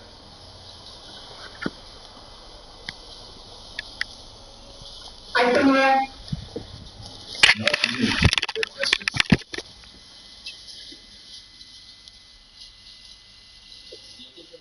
Yes, I can hear the questions, Minister. Thank you. Thank you very much, Minister. Thank you very much. Can continue now. A related question from Alan from Business Day, also directed to Mr. Mandashi. With a backlog of nearly 100,000 unprocessed COVID-19 tests, how do you suggest the mining industry increase testing, and how does a collaborative approach you suggested help? And is there a percentage of infection where the department will order the shutdown of mines, and what is the shutdown trigger? Then the last question that we have so far is from Vikas Dorban from Nagda Fildoda. It's directed to Mr. Patel. Can you please clarify and provide control on regulations under level 3 regarding domestic workers, including gardeners? Also, should domestic workers, including gardeners, Divert that question to the right minister. Okay. Okay, continue. Should domestic workers, including gardeners, be transported privately by their employers, or can they, domestic workers or gardeners, also make use of public transport to travel to their workplaces? What safety measures should be put in place by the employer? I assume the question is actually Hi everybody, welcome to this wonderful setting in Milan, the San Siro. Martin Tyler here, Alan Smith has joined me in the commentary area. We're in pre-season tournament action for you. It's a second group stage game. It's Porto against Manchester United. Looking forward to seeing some of the younger players in these two squads. The manager's giving them a run out as they try different shapes, formations, early days. This season, a long season ahead. A strong character in the Manchester United lineup and a strong competitor as well. He scored a really good hat-trick last time out. He's going to be one to watch. We advise them to pull their resources together and establish regional centers for testing. That's why when you go to Carltonville, you're going to see the old Les William Hospital, which is now a private hospital, being used by other ones in the area. If you go to Rustenburg, you see And here is the team news for Porto. Garcia starts in goal. Marcano plays with Pepe in central defence, and it looks good in attack with these two strikers. So, the Broadcast team is the mind through the center back. Yes, next. Unprocessed test. This is then the Manchester United lineup. Sergio Romero plays in goal. Harry Maguire starts alongside Victor Lindelof at the back. Nemanja Matic plays alongside Fred in midfield, and they'll play with a sole striker. There was a lot of resistance to that. But we insisted. A lot of excitement about this match with Porto just got underway. And the problem is that when they come back in big numbers, gets the ball out wide with time to assess the situation. Now the systematic phase of bringing lost back his man. workers, Went for the cross. was capacity to test. The goalkeeper. That's why we're Gets in the way of it. Shocked by the result of this. Now Danilo Pereira. What is the truth that was shut down of the mind? That's very good defending. They had to get it right. And that defender did it superbly. Has to be very quick. When we came there, we found one Threads it thing through. that was In on goal. There's no foul. and we visited that Real line chance quickly. now. We Well, discovered they had that cleared there the was danger. It was a decent Oh, opportunity, no, I think. United's corner. And say, you will test, you will scrape. And that's why that's where we discovered that one cases in one set of tests were closed that operation was not open yet. The second one is an example of put in the corner. That's an important on the clearance. basis of the numbers. The company agreed with us that listen, we'll never close this operation until we know the extent of the problem. So there will be many triggers that is the close out of the mind. But the end of the matter is that we don't want much to see a Porto in close possession again. and therefore avoid testing in high cases. We want much to test and appreciate that we hold to work together in confronting the challenge that is facing the Now Danilo Pereira. It is not the primary intention to close operation. Now Suarez. The primary objective is to Otavio. detect the extent of infections in the mind so that we know what side. Saved well by the goalkeeper. Because when we know Corner the for better. Porto. Thank you. Thank you very much, Minister. I say 10 years veteran.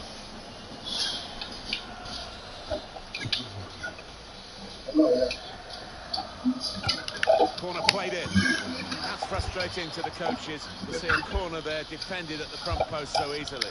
Do you hear me? Yeah. Thank you. Maybe the issue of transport as though they believe they get through them, was meant for and now they can the get large the ball and play. employers. And also in particular, An opportunity now. Open the scoring here. It's a good and, start. It's a fine because start, some of really. them have to adapt the workplaces, Well, that's a they have to focus goal. introduce Maybe not his most and so on. spectacular, but And some an of the important one here. right now, but very, very late when the transport Here's is the goal normal again. again. So we were talking about those, but when we're referring to the gardeners and the domestic workers, we expect that they will be using public transport, but that's why there are certain protocols which are expected from the public transport as issued out by Minister Mbalula, including the issue of social distancing. That has opened the scoring. 1-0 here. Thank you, Minister. Minister Patel. Thank you very much. Bruno Fernandes The only question was able to make the interception. on the export of PPE to the rest of the continent.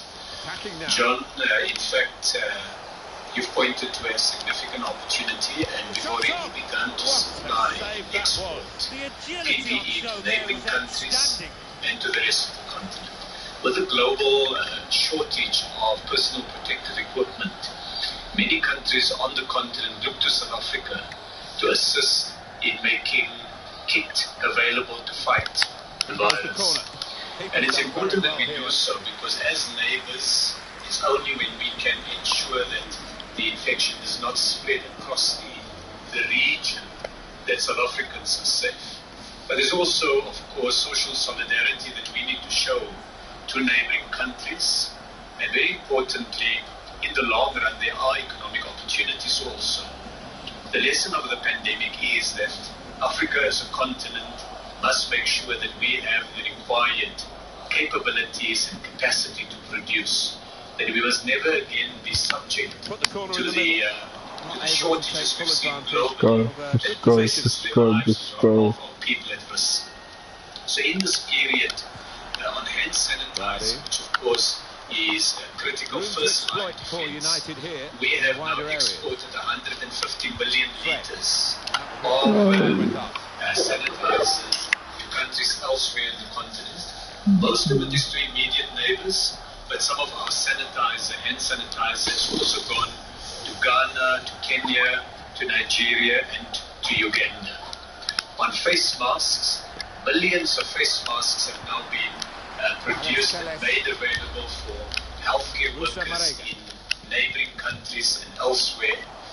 The governments have placed orders with South African factories, and these have been produced.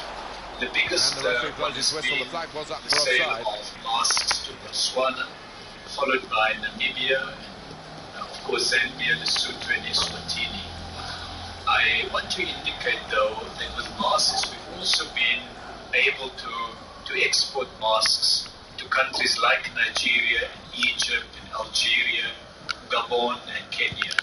These are all examples of South African manufacturers already taking on the responsibility to produce, so that we as a continent, as Africans, have the necessary tools that's available. Come on.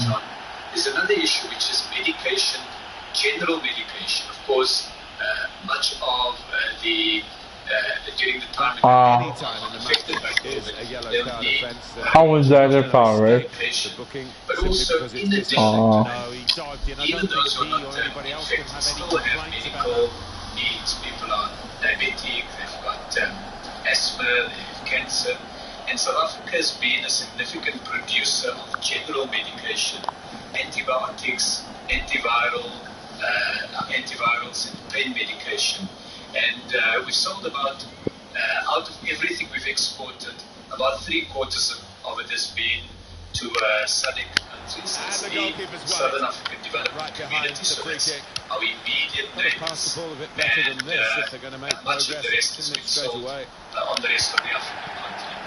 So it underlines what you've indicated. It shows that it's not only a future opportunity, but it's also currently something that we are doing. And we just needs to calm down here, Martin. Cannot afford to lose a man. And to think of the whole African market. We will soon be implementing the African Continental Free Trade Area. It was due to start, of course, on the 1st of July, but because of COVID, it will be postponed. And a formal date will be announced as soon as we have agreement by all countries that are affected by the free trade agreement. And that's the moment when companies, manufacturers will be producing for the wider market. Having said that, now I don't want to be arrested by Minister Begitele. Can you shift to the side? Because I need to adhere to social distancing. So, much better. Thank you, colleagues. Do we have anything on the online services?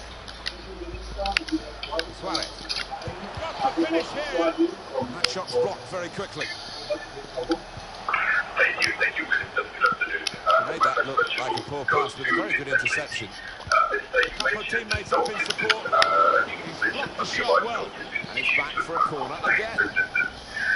From prohibition to improvement notices, could you please explain what exactly do these notices mean? My second question is to Minister Patel. You made mention of the word toolbox. I know at level 4 we already see closures in the retail and healthcare sectors. Swung in from the corner. So it means the confusion on how expecting rise He saved it well. Pressure really on. Yet another corner. What measures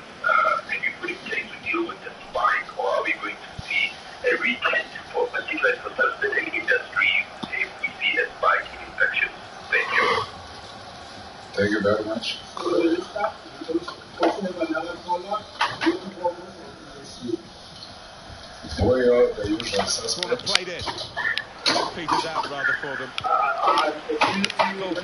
Is successfully done. With his skill, here's a chance to have a run at goal and take the opposition on. The referee has acknowledged the flags from his assistant and given the offside. The line. And the school typically teachers, pupils, a small number of people that we include secretary, governor, or caretaker. So, and this was what is going to happen there. Uribe. Special Suarez. Schools. And then Marega. Otavio. Well, it goes. Defender did well to get to it, but hasn't really finished the job. The keeper's got that. But they still haven't received the money, but yes, sure. They will have to pay. This month, to play well to intercept. But they were going to get the money. Will they still get the big money? Well, they're having to defend, aren't they? So he's come deep and he's got hold of the ball and they can build off him. Interception. And just last week to Minister Mandache, just your assessment of what could be Danilo Pereira. Attacking now. Looking to create an opening. In the mind. Good play, one-on-one. Keeper's ball. Thank you about that. No mistake by the goalkeeper. Oh my lord. Going forward well. Hello. Another corner. When you say that employees have the right not to work, if employers don't employ safety measures when dealing with COVID going back to work next week, what kind of sections do you look at also with the usual suspects when it comes to not following safety protocols at workplaces? Can you recommend, or are you looking at it? Thank you. Can you have a put that? What kind of fist for the keeper? What kind of sanctions? The cross could come in here. Yeah. Thank you very much. Thanks. Can we take not too much direction. Another question from Jan Corny from Function was related to Walker's question. It's to the Minister Nancy. If an employee has reasonable belief that their employer has not put in place required precautions against the spread of COVID-19, what specific steps can that employee take? The next question is Carol Payton from Business Day, also for Minister Nancy. Can you elaborate on the regulation that colleagues in close contact with infected individuals must be quarantined for 14 days? How do you determine what close contact is? And secondly, does this restriction apply to health workers? And on the requirement to close workplaces where infections have occurred, what exactly are the regulations, and do these also apply to health facilities? And then the third one is from Carol directed to Mr. Patel. Could you please provide an update on the National Vaccination Project? Has a final design been decided, and what progress has been made in terms of starting production? When will the National Ventilator Project start production, and how many ventilators are expected to be completed on what timeline? Here comes the corner. Then you have a related question partially cleared, so there's still some problems for them. Will there be a special dispensation for National Treasury for the Department of Health in terms of tenders or other retail where ventilators are concerned? Do you have a question, Minister Mandache? Take it. Yes. There's only one question as to what is responsible for the spike in the mining industry. Corner's taken. The defender has read the cross well. And he gets the head to it, but can only knock it out of play. Alex Telles, now the possibility for a cross. That is one. There's the cutback. Defending, dealt with a decent cross. So that they can be tested with caps. And the second one is that space for the shot.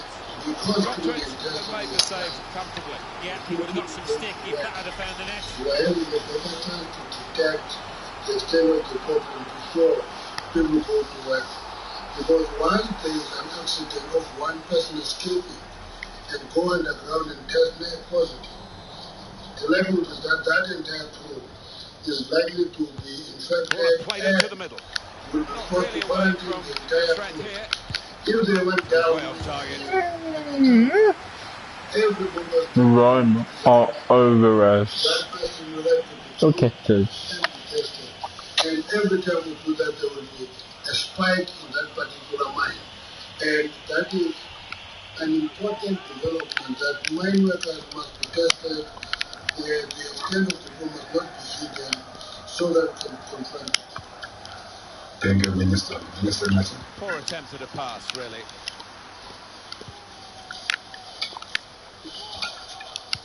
Let me just add on the question about the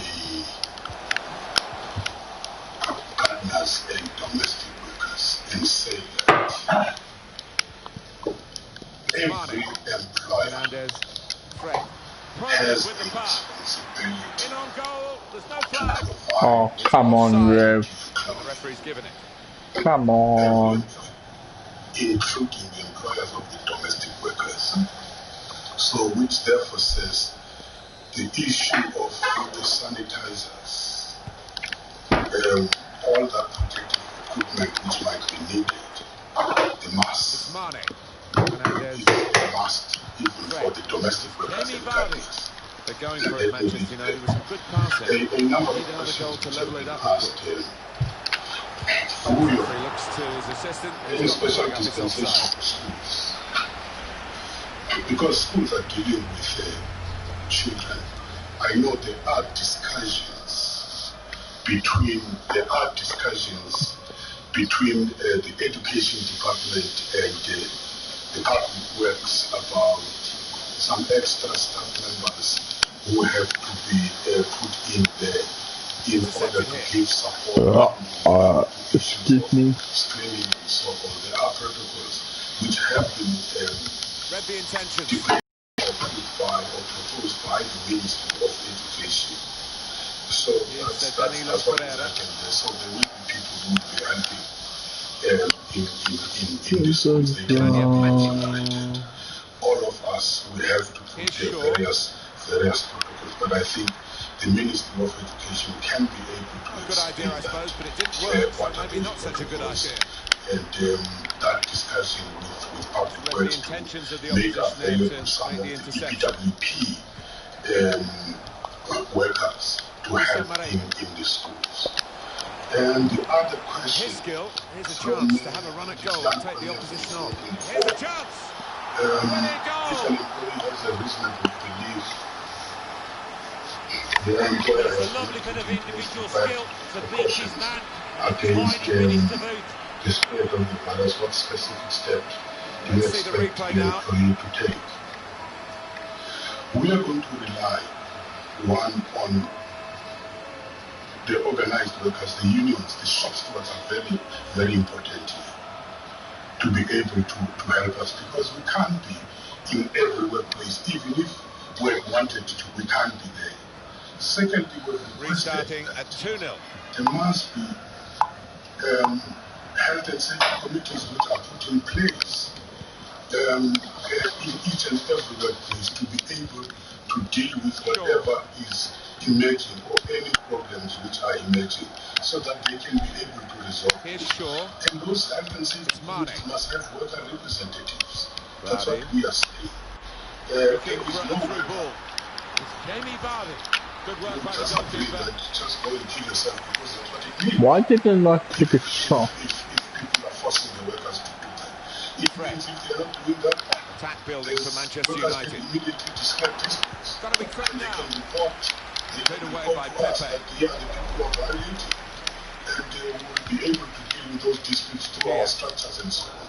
But if it becomes better if they have the organized formations at the workplace. Porto dominating possession, and the way they've played, the way they've been treading from foot to goal, it's difficult to see a way back for the opposition if they can continue in this vein. They've been so good out here today. Quarantined for 14 days. How do you determine what close contact is? Does this restriction apply to the health workers? And yes, it applies to all the workers. It applies to all the workers. And how do you describe close contact? I'm not sure how medical people describe it, but what we know is that if there is one person who has been infected, you will have to check all the workers who have been working with that particular person in that particular workplace. That's what we know. We'll follow that with interest. Unit. So that's how we interpret it. And also, boots, it seems. Excellent work. Fuck off, man. To close the workplaces where infections have occurred, what exactly are the regulations, and do they apply to health facilities? I've said they apply to all. Uribe. They apply to all. We had a situation in the Eastern Cape. Back to him again. Where a hospital, Freya Hospital, was given a prohibition notice to say that they must close because they had not done 1, 2, 3. The different coming, Ryan, coming. We give the different sanctions. The prohibition is when there's total neglect, and you can see that the workers are in danger. We've not put any of what we've recommended must be put. And remember, this is not just about COVID-19. Some of these it's gone to the goalkeeper in very soft fashion, and the attacker cannot believe that he's messed this one up. Simple for the keeper. Yeah, he can't believe he's looked at the keeper. Little guy smile. He knows that should have been a goal. 100%, or even say more than 50% have not complied. Nice work on but some of them, we able to give notices. We say what we do 7 days. That quickly deal with these issues. And we are going to come back. And some of them you might find that they are not go at the opposition with pace. to do 1 or 2 things out of 10 things which they are supposed to. We are also wanting with the interception. To deal with those issues. We give them a day or 2. Bruno Fernandes threading it through. And Mane's in on goal. Oh my lord. But those are the issues that have been able to catch up. Maybe let me also deal with this issue of the hospital. Lost the ball. There's a big debate about the public hospitals in particular. Now Sadio Mane. Brady. The regulations are not followed. Protective measures have not been followed. Are you able to quickly close the hospital like that? And just oppose that to the public interest. The hospital might be having 1,000 patients. Are you able to close that? Where to take those patients to? So clearly, the weight of the still public trying to get back on level terms before half-time. They've been lacklustre, losing too many 50-50s in the middle of the park. Try to deal with these issues overnight, so that we don't sit with the issue of saying we are evacuating the patients and so on. But everybody is expected to comply, even if knocked it out of play, the defender. Overnight, to be able to do those things. But some of the things are simple issues of having people testing or screening the people when they get in, of putting the sanitizers and so on. Those are easy things. It's not about the construction which you have to do. And we urge But not at least we're having a chance to actually content on the goal. Minister, you can come in. With regard to your role, that's not so much an interception as a poor pass. You did mention your role assisting the Department of Education as it relates to it's an offside decision. Well, the players can't believe it. Look at the crowd, but it's the right decision. Oh, attacking team not happy about that offside call. That's but how we can see it again here. Well, he is quick, this lad, and he can afford to give himself another yard. He's got the beating of these defenders in a race.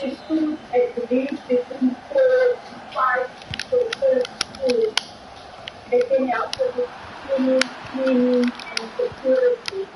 Sadio Mane. Manchester United chance. To the rescue, and how? The pass not completed, really. Pepe. Musa Marega. Diaz. Musa Marega.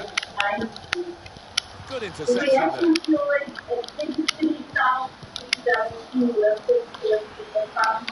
Now he wants to take them on. But he clears the danger. Now Sadio Mane. Nice bit of interplay between these two. Manchester United on the move here. Good interception. Thank you, Minister Patel. Now Suarez. Thank you, colleague. 3 questions. To me, the first one is room out there. What is the purpose of the toolbox? Oh, the rest says play on that. How was that a foul, Rick? How? Give me an example. How was that a foul?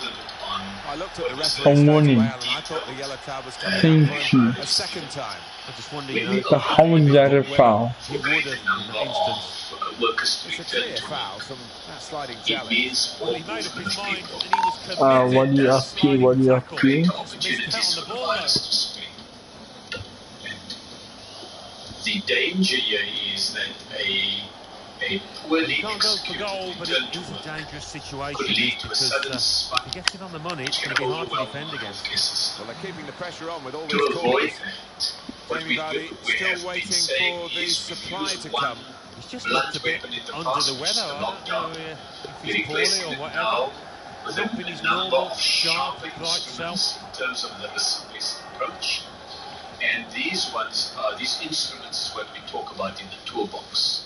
So the first thing in the toolbox is... another 5 minutes to be played here. We've 5 minutes issued of added directions. time. In other words, in the government gazette we have provided details of what every workplace should do. The distance between workers, sanitizing arrangements, the clocking in, the canteens, those are provided for them. So there's one critical set of instruments to get the cross directions. But the second thing we've done is we've sat down with and the referee looks to his assistant, who's got the flag up, it's offside. Employing more than 3 million workers, and they've all taken those directions and see where can they go even further. Where can they reinforce those measures? Where can they deal with challenges that are not fully set out in the directions? I'll give you an example. That if we have no change in the start of working time in factories and large businesses, will continue to have enormous strains on the public transport system. That's a foul! And you don't even give it to me, stupid ref. Fine, now I will say dirty now. If you want me to upside dirty. He's better than that. And then we've also had business federations issuing guidelines to their members. Fernandez trying to steer it through. Taking on a couple of opponents now. The defender did well to get to it, but hasn't really finished the job.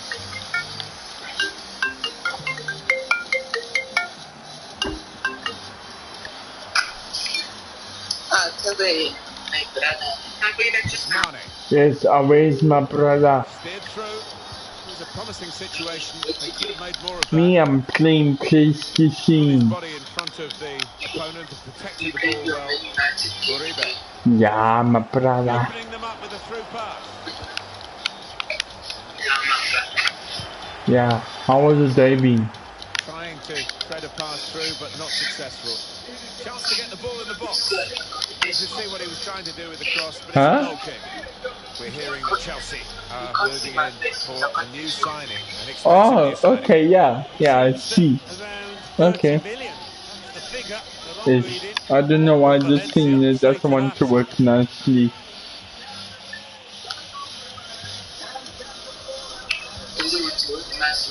Yeah, your camera. It's 2-0 here.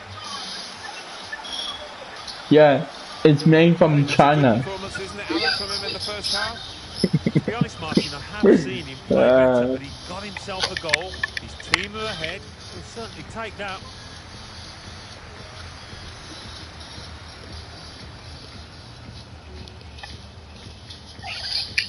Away. Your phone never ran. No, what? Because, isn't it because you answered so quickly? Yo, you too fast, eh? And off he goes with some options.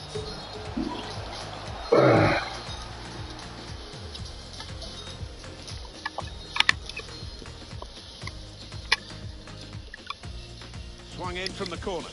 There's still danger here after this half. He saved it, and saved it well. Pressure really on yet another corner. Away? Away, lad. Yes. What's up?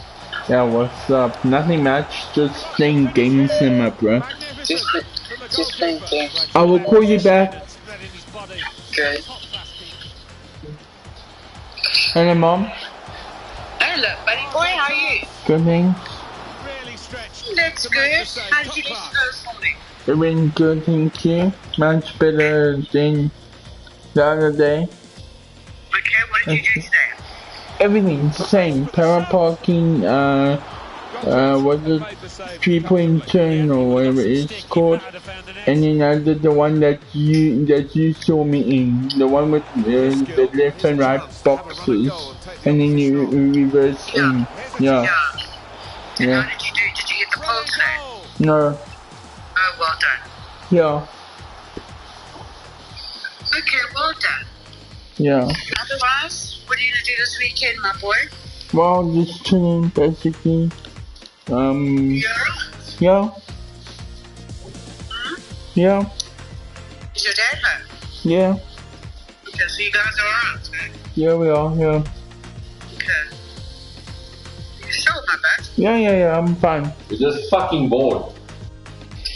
Yeah, you know what, I mean, I've just been to the shops, and, I mean, looks like it's all back to normal out there. Yeah, I mean... Nobody gives a shit anymore, eh? The other day when we went out to go and get some stuff at the hardware, yeah, it looked like normal. I mean, I couldn't believe it. Yeah. Nobody gives a shit anymore. I mean, they're not supposed to be doing this until Monday. I know. Yeah. People actually just don't give a shit anymore. They're just tired of it. Yeah. Yeah, but that creates problems. That's going to create problems. Oh, listeners coming there. 1,200 people yesterday. Here we go into the second of this second match in the group stage. Looking forward to it. It was quite a closely run affair, so I wonder if that will continue in the second half. It's coming here like you can't believe. You say 1,200 of those infections? Pepe, yeah, can cut out the ball. I mean, I drove past the taxi just now and they said it's a joke. Yeah, other day we were... No one's picking him up in the wide area. It'd be dangerous. Yeah. But the ones that do have them on is down Waddington's. Yeah, I know. It's not coming in March. Interception That's here. okay. You know what? That's something stupid. Yeah, and they haven't reduced the numbers. They're still the same. They haven't reduced the numbers inside. No. They're still jam-packed. Anyway, you know what? People just flip and get away. Because you're so stupid. You don't think it's going to ever happen to you. But you know, it's the people that you're around that makes me the worst. But anyway, it doesn't matter. Support running on either keep yourself side. safe. Yeah. Okay, keep calm and safe. Dealt with by Sergio Romero in goal. Follow the protocol. Yeah. Okay. And try and stay away for as long as you can with, you know, lockdown and now he's got the ball. What's he going to do with it? Do you know when you're going back to work yet? Yeah, look, racing starts on Monday, but all the betting operators are not allowed to open yet. So we are work is not allowed to open. They're hoping for the 1st of July. And the referee's given Manchester United the free kick. Well, I've got a couple of grand left. That's it. Lindelof. No, fact. Enough facts. I was hoping to go back now. Now a chance to get a bit of width into this attack. I was hoping to. All about picking the right pass now to touch it back. No, well, I've had to pay 3 months' expenses without any income. Otavia. Now, is brilliant to go. Yeah. Yeah. It's Now Suarez. better. Musa Marega. Manchester United have won the ball back here. Yeah. Yes. Yeah. He's confident with the ball at his feet, isn't he? Hey, not. It's because my battery message came up. Terrific stop. That's why. Look at this grass. Mark just had the lawnmower service because it needed a service. But look at the grass, how it looks like a carpet. Watch. Sure, it looks nice, eh? How's that grass, eh? Yeah. Yeah. That looks Very awesome. cool. Nice. What do you mean nice? It looks bloody marvelous. He's nice. He's nice. This is absolutely Good defending. Hey, now you can play Old Man's Marbles on it. What, you want to play marbles? No, man, Old Man's Marbles. And they're going to make this change now. Play balls. Well, he's got his goal from midfield. Yeah, he's had a good solid game. And passed the Yeah. ball well and got that goal. It's which is stunning. well done. Yes, it's like out of the bloody magazine.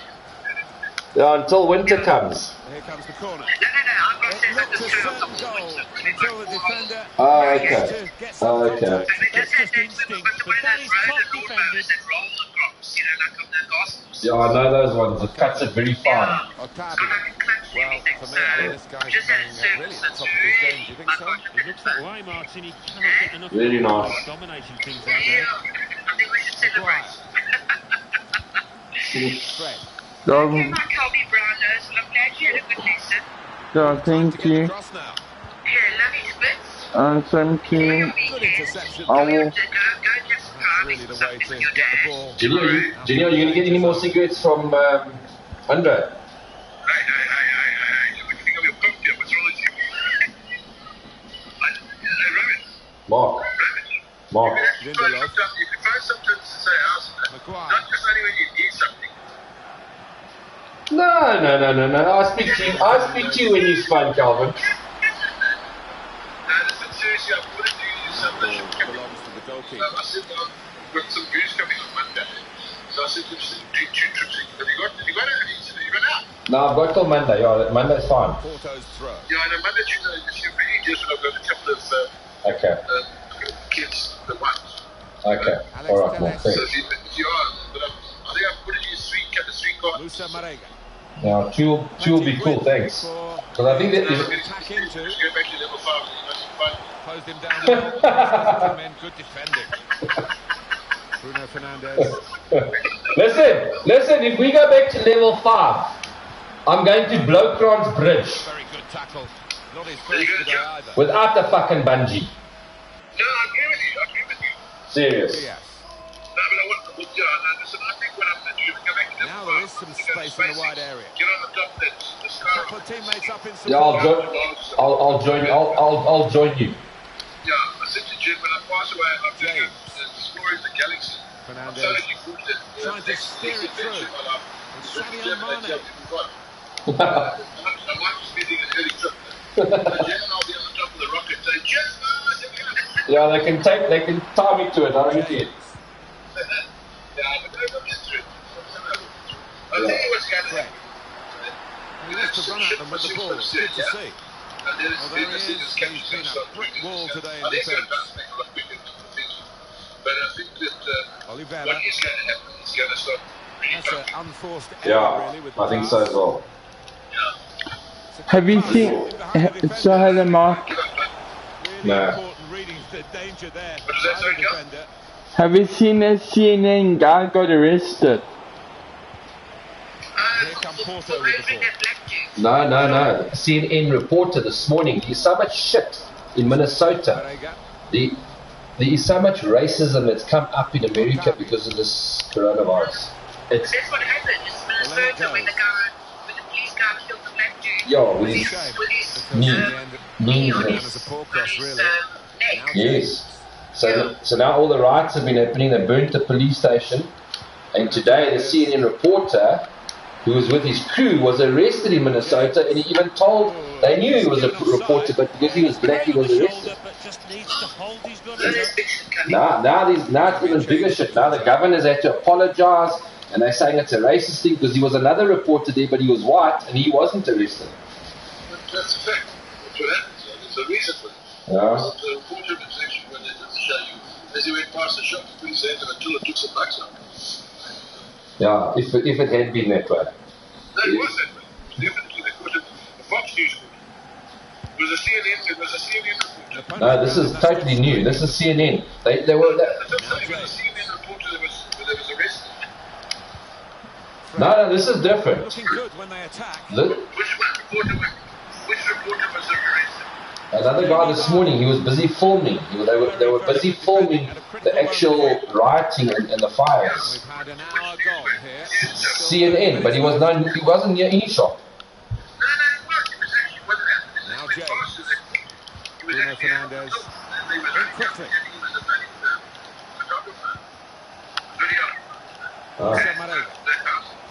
Oh, okay. Gets the ball out. All right. Time to assess the situation. Yeah. And then the biggest part about that's Fox News. Danilo. Yeah, you just like to talk a lot of color. Now, can he take yeah. All right. Yes, thank you. Thank you for the listen today, Mark. Put into the middle. Cross blocked by the Yes, defender. and then Wednesday, and then yeah. No, because Karen is going back home to go fetch her children to school for a year on Friday. Clearance by Pepe. Because they're going back to school on Monday, following Monday. Room for the cross. La Purple. No, thank you. No problem in the end. No, thank you, Mark. On the attack here. I know.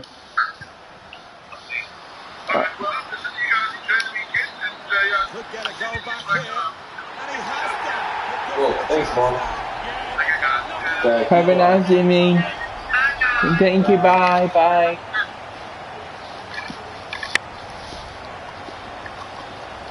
It was a good chance, but against this goalkeeper, you sometimes wonder whether they're ever going to score. They have done now. Yeah, you can't be expected to keep on stopping them if you keep on offering up chances.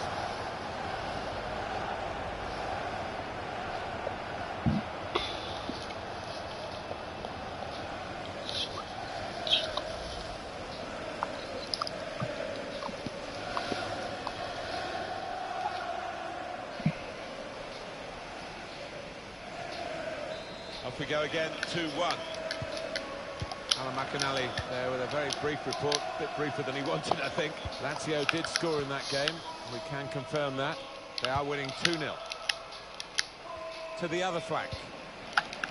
Pleasing on the eye, and no great risk at the moment in their own half.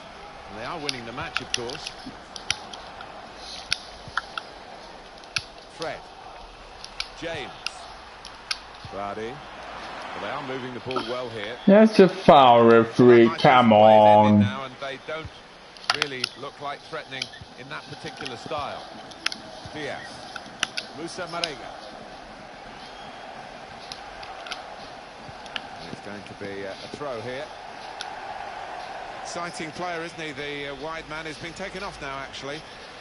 But one to certainly follow. Oh, without question, he's got plenty of potential within him. Even now, he can improve from this, and I think there'll be one or two clubs knocking on this manager's door for his services. Fernandes. And out wide, they were in a good position until that defender acted very promptly and decisively. Well, now they've got the ball, what are they going to do with it? Uh-oh. This seems like dangerous. And that's offside, referee. Well, space to get the cross in. Off the keeper, back into play. Got the ball, and they're going at the opposition with speed. Oh, okay, I'll show you something. I will show you something. Come here. Now Danilo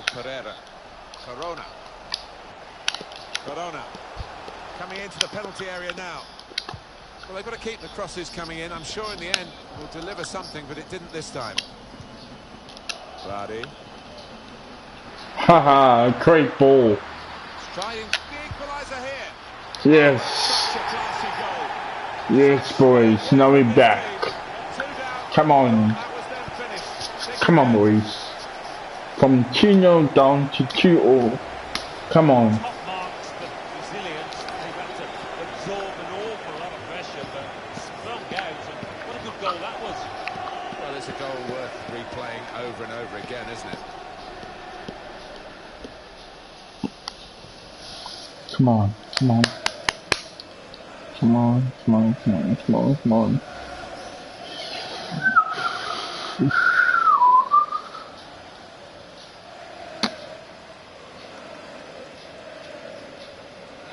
Game restarts at 2-2.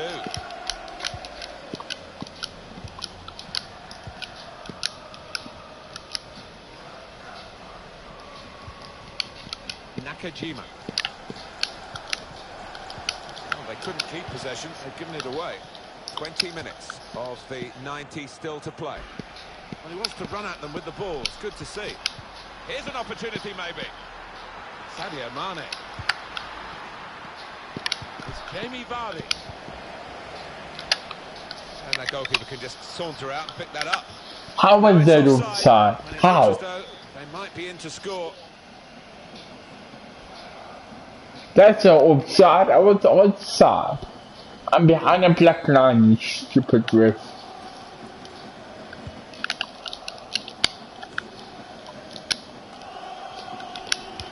The pass not completed, really. Well, here he goes. It's good to see a player do this. Dealt with the danger. Come on. You got 90 minutes. Well defended, not just getting across, he thought quickly as well. Here's Danilo Pereira. Saw that coming and intercepted. On the attack here. Can he score and put them in front? It must be. It's a goal! And that's the third, the hat-trick. It's a day he'll never forget.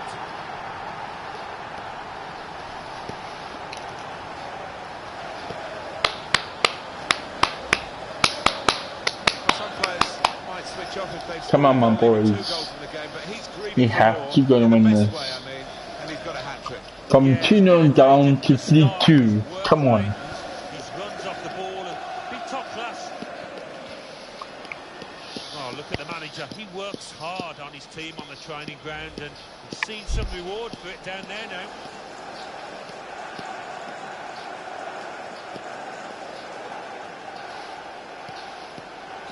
Manchester United ahead now. 16 minutes left.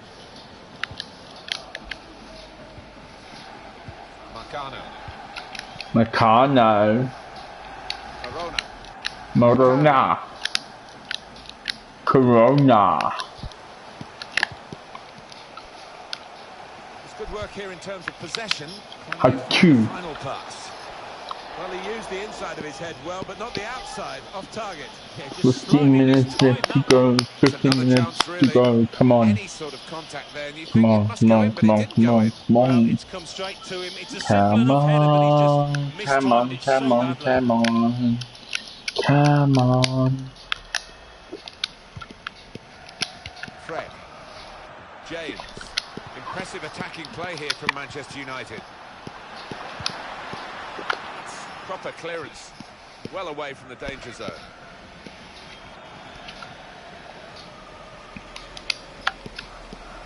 Fred. Pepe, who is able to cut out the ball. Danilo Pereira. Cut out the pass.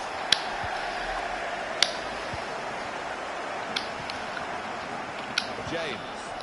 Brady. Understroking.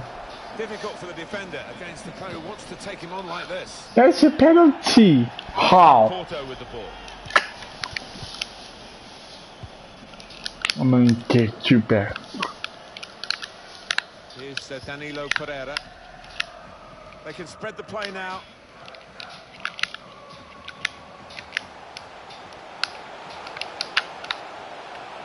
Good position for the cross. Only partially cleared, so there's still some problems for them.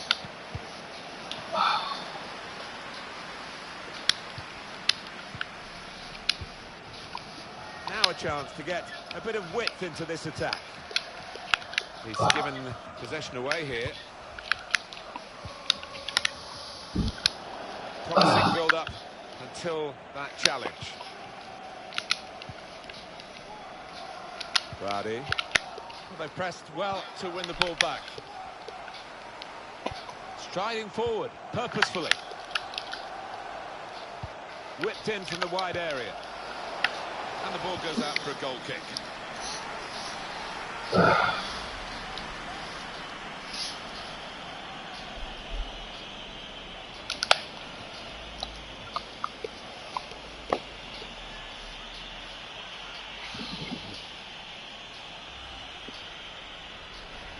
No. Williams.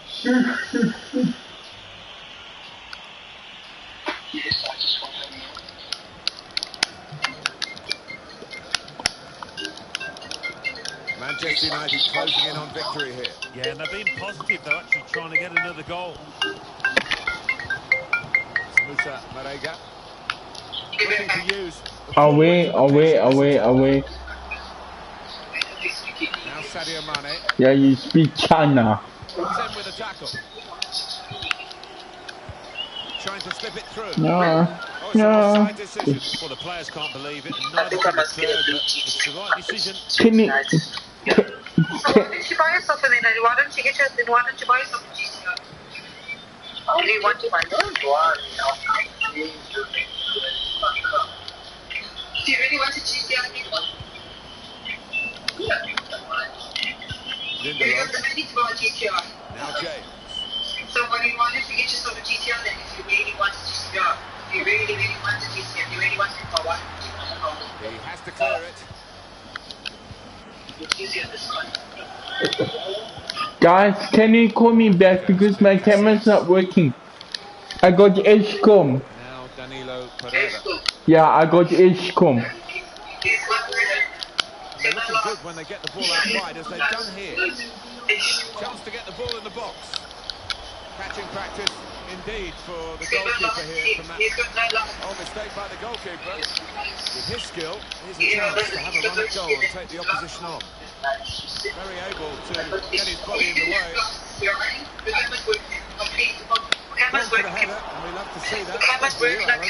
You could head it much better than this one. Can you call me back so I can let you guys see me? If you put the phone down, call us back. Okay.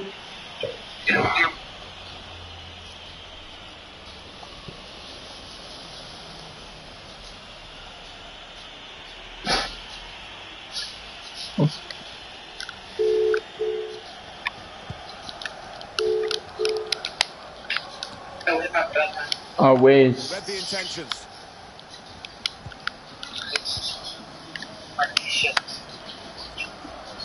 Now James. Vardy. Jamie Vardy. Yes. Yes.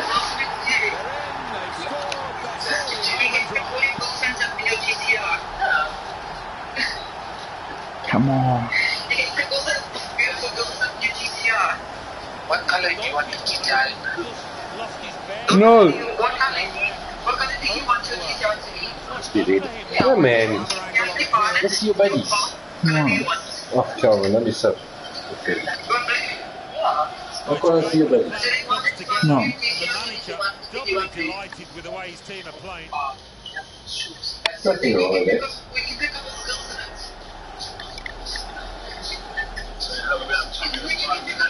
Goals for the fans here. 4-2. Off we go again. Ryan, I think you need to get a gold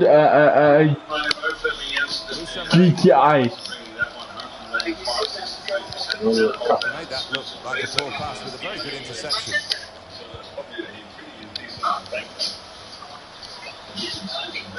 one pass away from being a great move.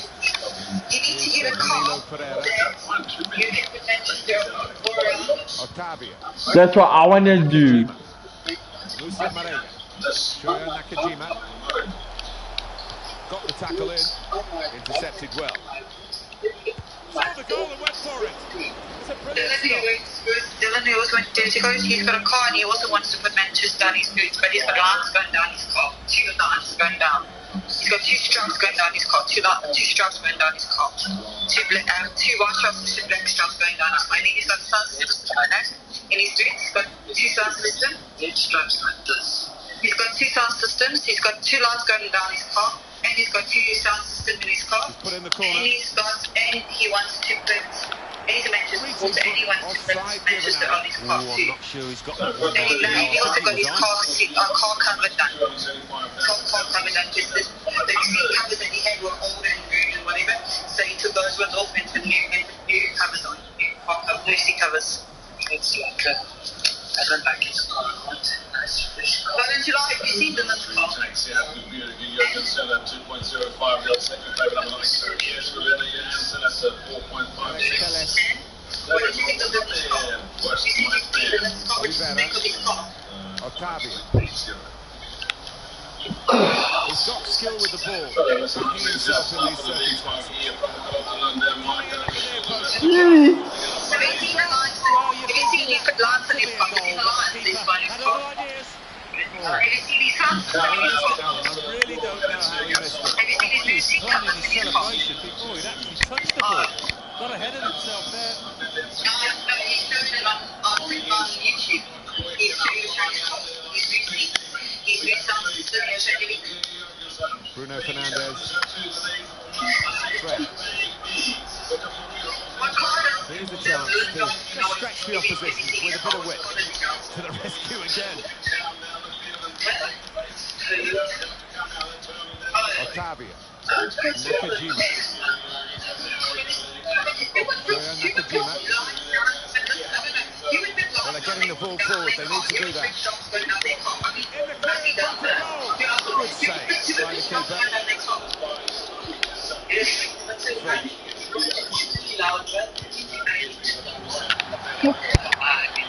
Are you stupid? A lot of stoppages. 5 added minutes. Alex Telles.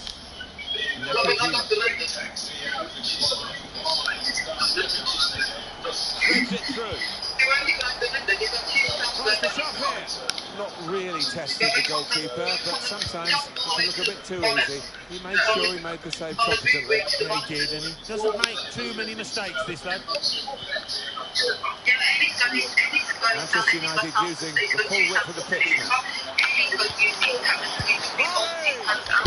Saw the whites of the goalpost and quite prepared to have a go, but not that kind of go. No, whether it got a little bobble or not before he struck it, I don't know, but miles away.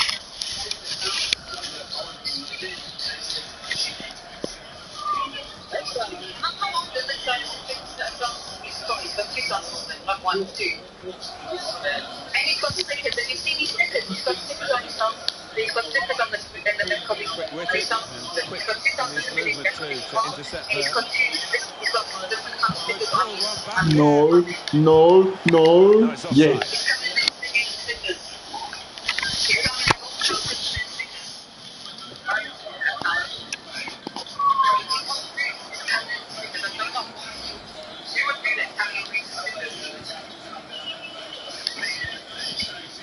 Here's Williams. Saw the direction of the pass.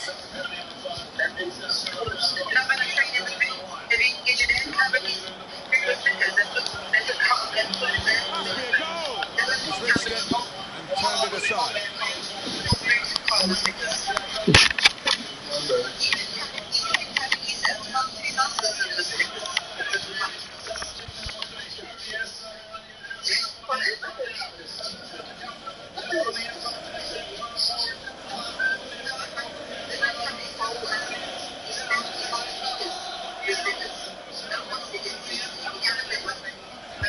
Put the corner in the middle.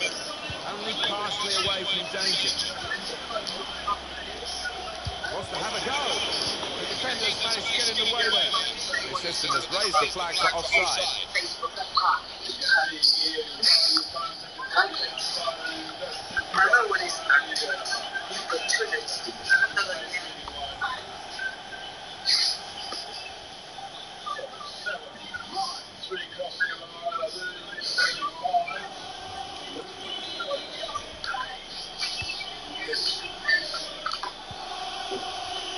Here's William. Fred. Good reading of anticipating the pass. Corona. Danilo Pereira. And the game that's run its course here, and there's the final whistle. R1 Ryan. Extraordinary, exceptional, elegant. R1. Well, you can see why so many people are talking about him, why he's creating so many headlines. What a performance. With his skill, here's a chance to have a run at goal and take the opposition on. Good. Here's a chance. Awesome, man. Brilliant goal.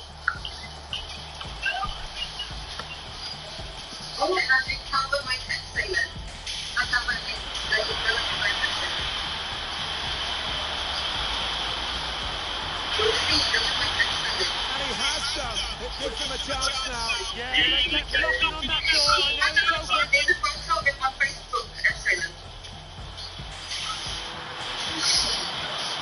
Diving for the equaliser here. Oh, that's such a classy goal. Such spirit here from this team. At 2 down, you thought that was them finished. On the attack here. Can he score and put them in front? It must be. It's a goal. And that's the third, the hat-trick. It's a day he'll never forget. Vardy. It's Jamie Vardy. And he's put it in for the goal. They're in, they've scored, they're surely home and dry.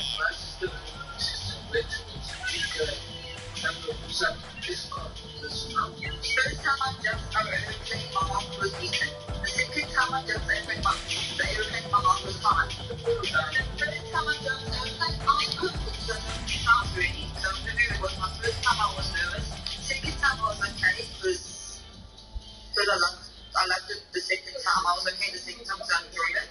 Third time I was enjoying it also. So when I jumped the first time I got a DVD of me jumping. Then the second time I got another DVD of me jumping. Third jump I didn't get DVD, so I've got 2 DVDs now jumps. They took 2